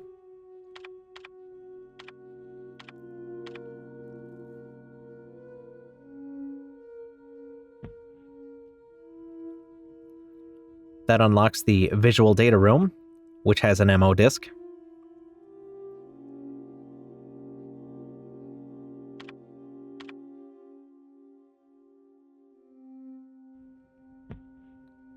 And for B3, no password is needed. That unlocks the researcher's private room.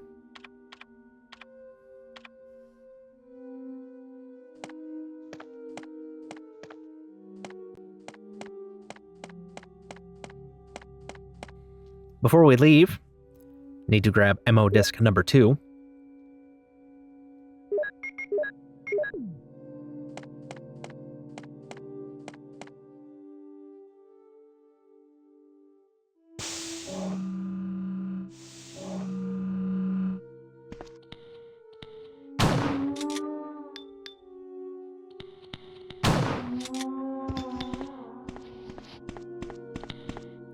On our way out, we have a solitary Z in the way. Using the lab key, or the power room key.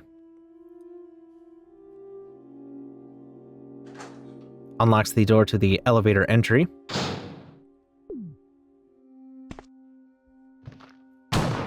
Three Zs in here, only 2 that we have to deal with. He's down, he's out.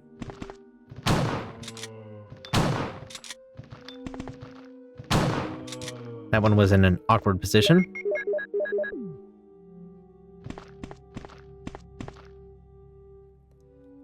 Time to meet and then dodge some chimeras. In the first power maze, running, waiting, backing up, fading the attack out, running to the power panel here.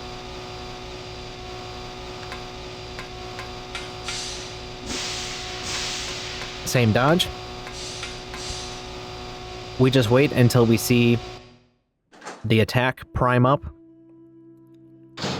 So the 2 arms come down, and then we back up. And we're going to back out of range. Resetting the room, cutting down the middle, then to the left, to the door.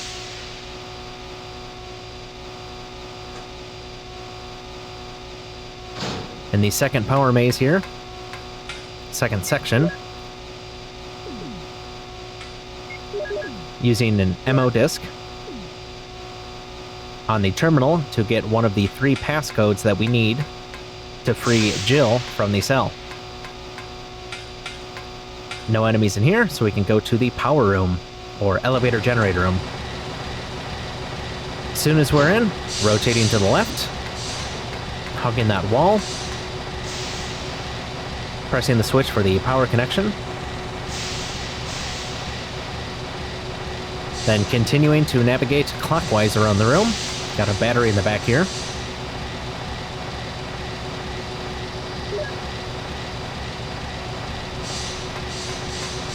Running to the outside, hitting the door, and we're out of here.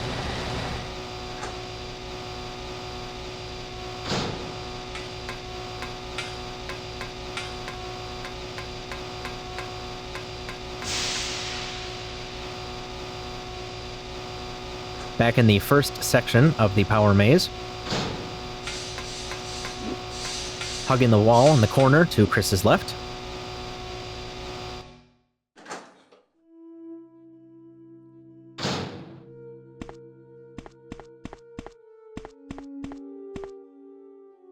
With that taken care of,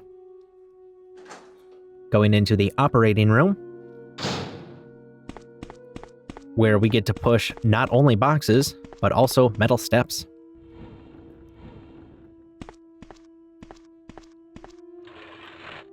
We have 2 familiar vents that we need to cover up, and a switch on the floor that will release poison gas if the holes are not properly covered.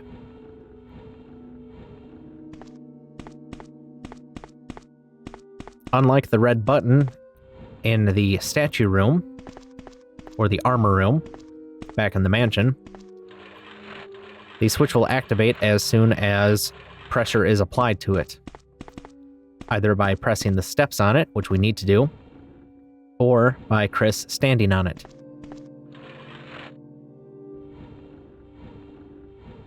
Being very careful to keep everything away from that switch, because we don't want to lose the run to something like that. Well, we'd hate to lose the run to anything, but especially something like this.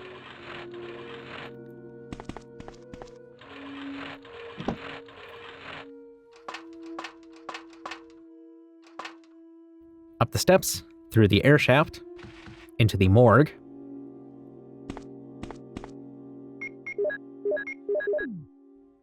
Using the MO disc to get the next passcode. Doesn't matter which order we do them in. Was not close enough for this landmine. Because he is guarding magnum ammo, and I want that.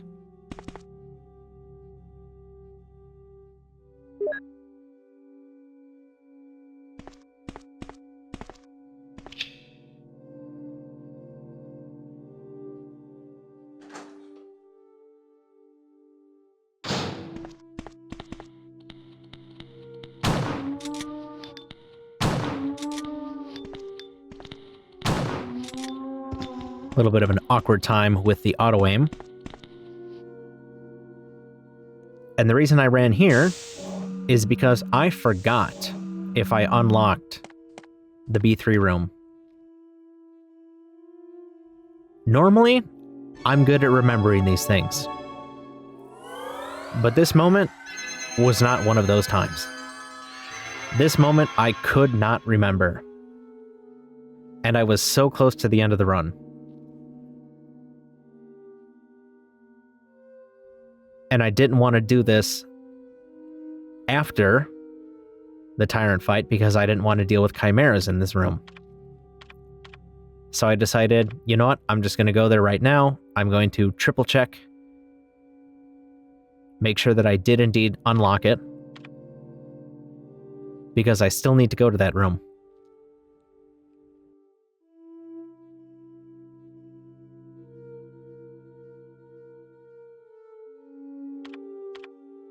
Now I know for a fact that I unlocked B2 since I typed in mole, and I knew that I was already in here because I grabbed the MO disc.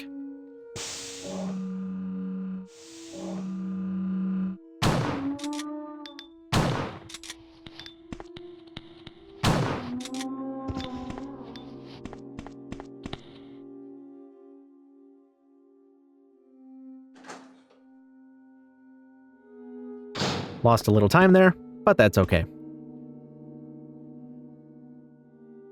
And since I used up that extra shotgun ammo, decided to detour into the operating room to grab these shotgun shells off of the table.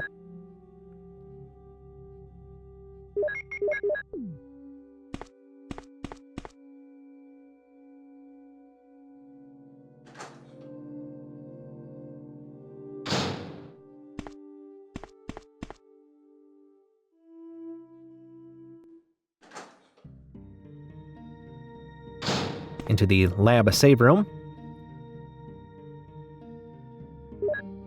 Some magnum ammo on the shelves.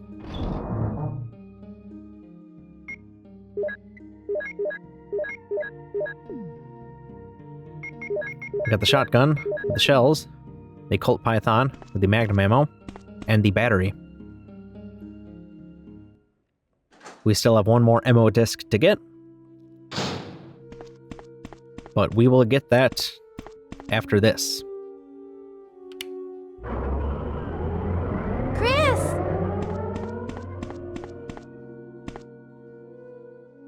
Rebecca, you're safe. I saw you in the garden. I've caught up with you at last. Well, I'm glad you're all right. Don't go out alone. Yes, sir.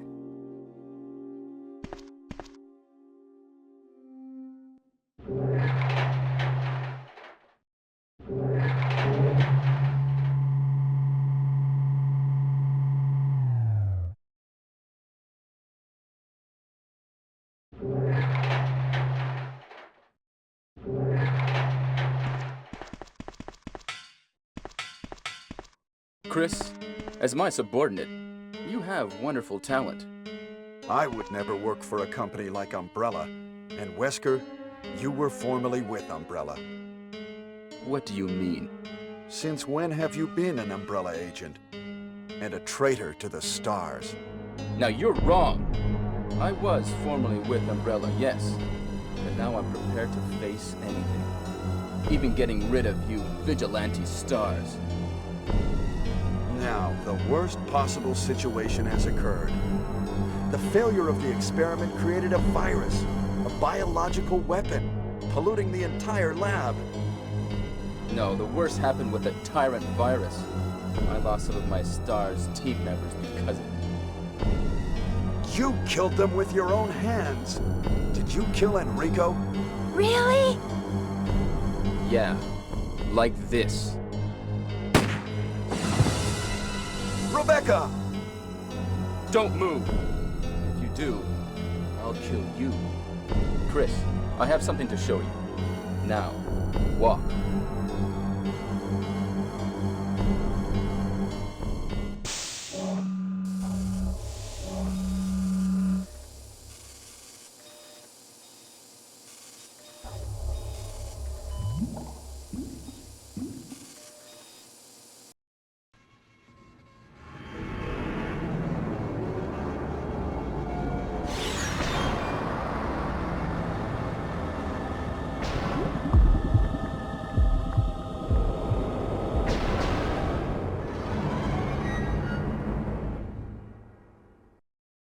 Is this?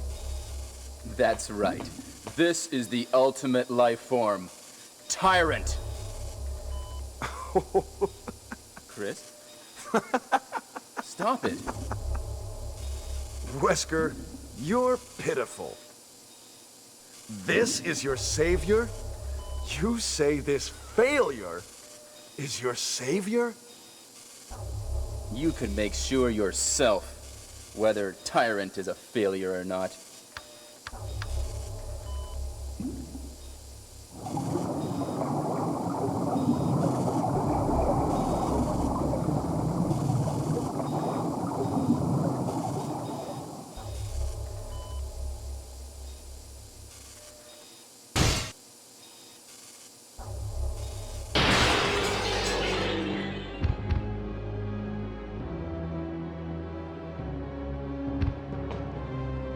Go to hell. Jill will join you too. What? Don't come this way! No!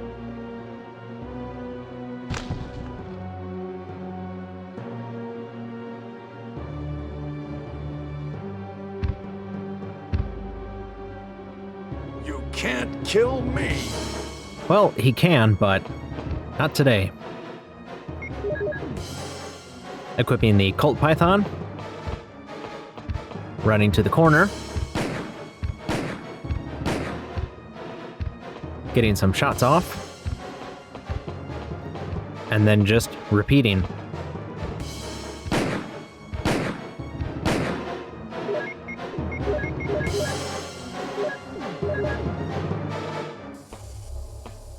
Six Magnum rounds, he's down.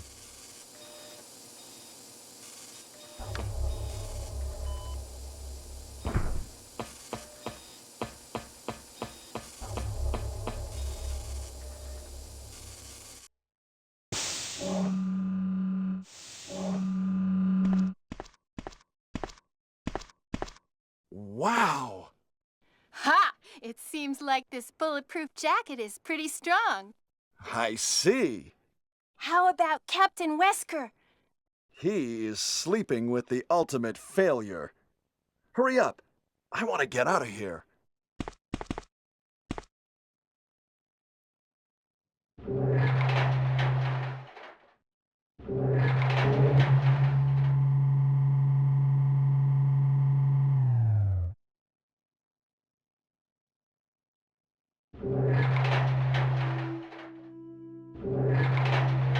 Excuse me, Chris.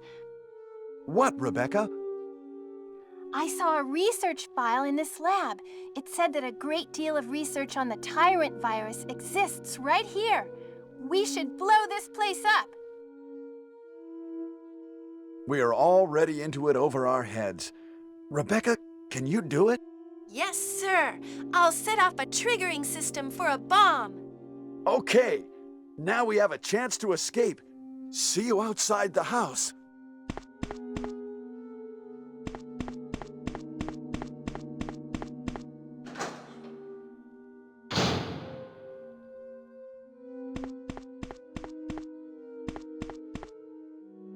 Now we can go get the last ammo disc, get Jill, and get out of here.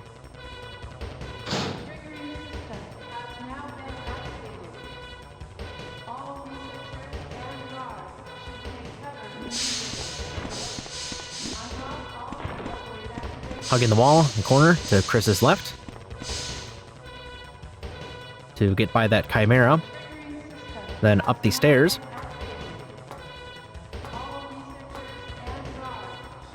Since we're here, take these 3 Zeds out. Third one's pretty easy to dodge, but might as well take them out. We have the ammo for it.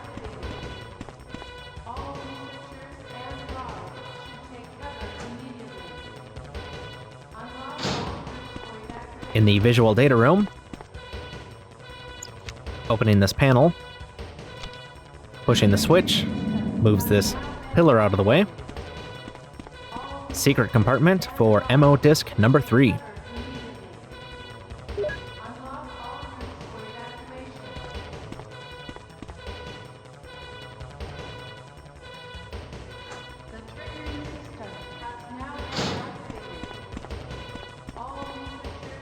Now we can go back downstairs to that private room, that private researcher's room. That's the room we unlocked from that computer in the lab.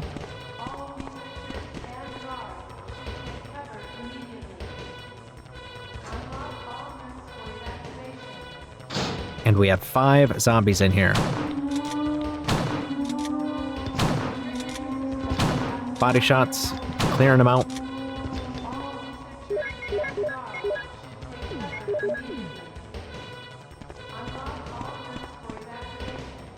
There we go.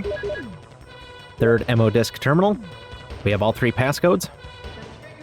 Now we can go rescue Jill.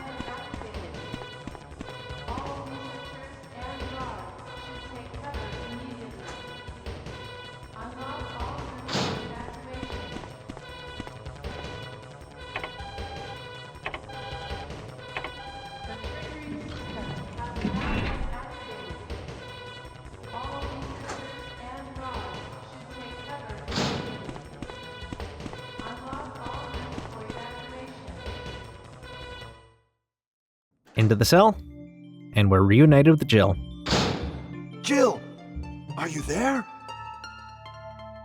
Chris?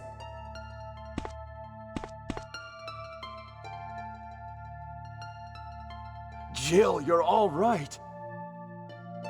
Yes. Wesker is here. He's...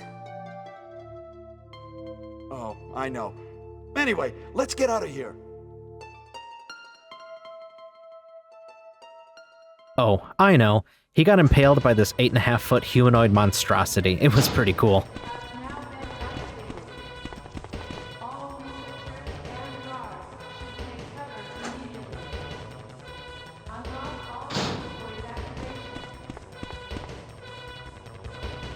Let's get going.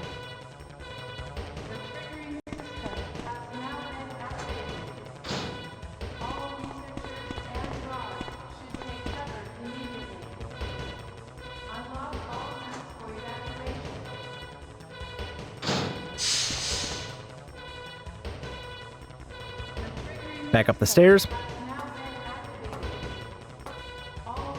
Heading back to the lab entry, since the emergency exit will be open.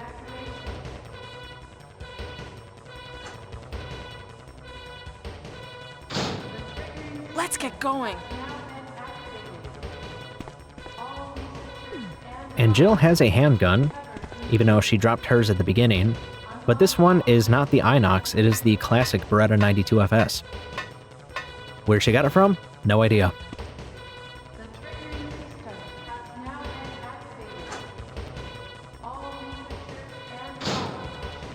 Heading through the emergency exit tunnel.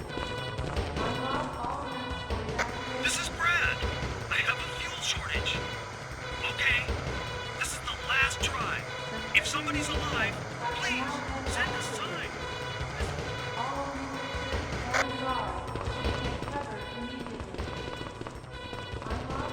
At the end of the tunnel, placing that battery. There is 3 minutes until explosion. I made it! I set off the triggering system to the bomb! Great! Rebecca, Brad's up in the helicopter.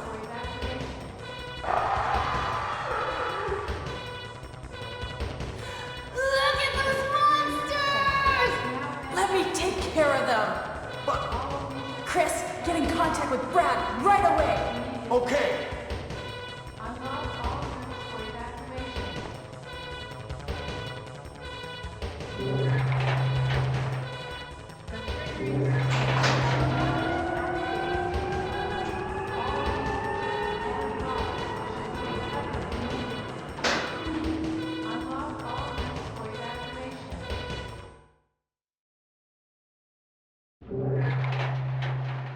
Final few minutes of the run. On the heliport, grabbing the signal flare.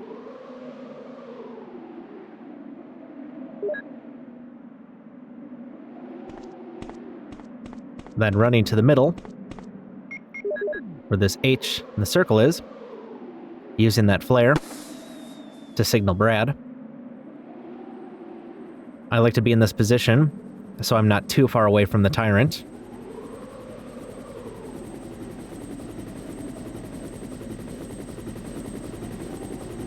And I don't actually fight the Tyrant.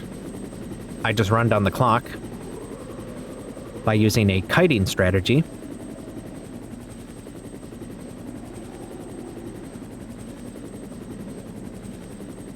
And we're going to kite Tyrant around by maintaining a short mid distance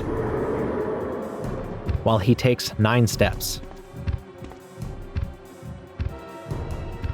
After he takes 9 steps,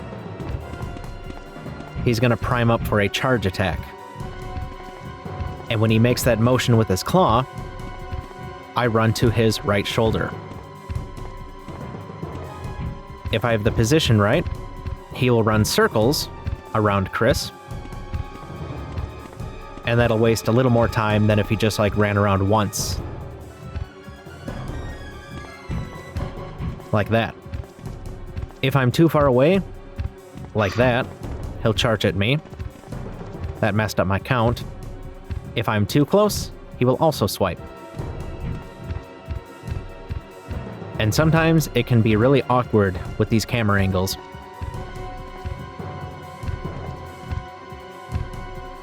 So I'm not walking the whole time, I'm not running. I'm doing this, tapping the run button to kind of jog a stutter step. Chris, use it! Destroy the monsters with it! There's the rocket launcher. Going to continue to kite. There we go, perfect position. Going to have a flashing screen for a few moments after the rocket is fired. Aim. Done.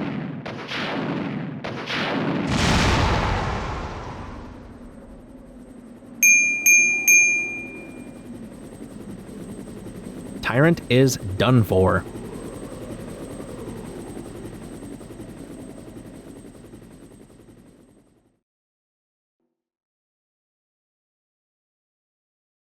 We got him, and we're out of here.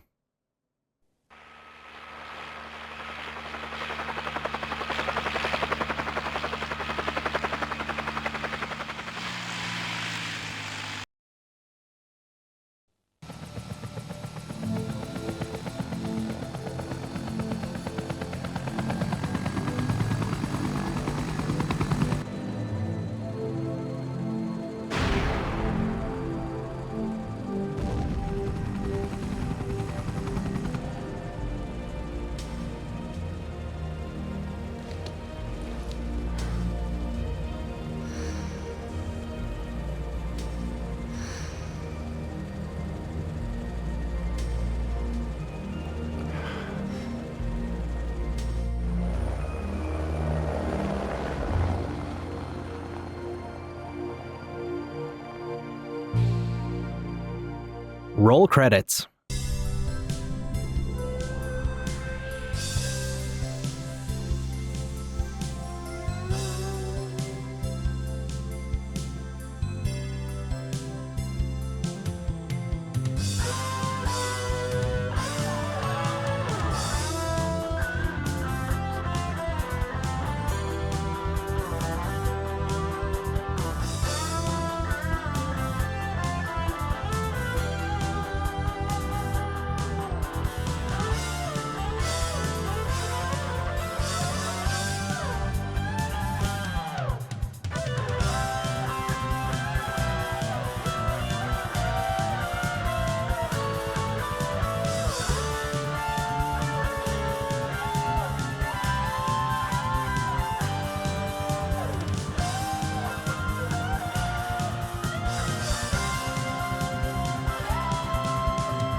That concludes this no save, no damage run of Resident Evil 1 Director's Cut. PlayStation 1 played on DuckStation, Chris, Advanced, Best Ending, with a completion time of 2 hours, 3 minutes, and 44 seconds. Thanks for watching.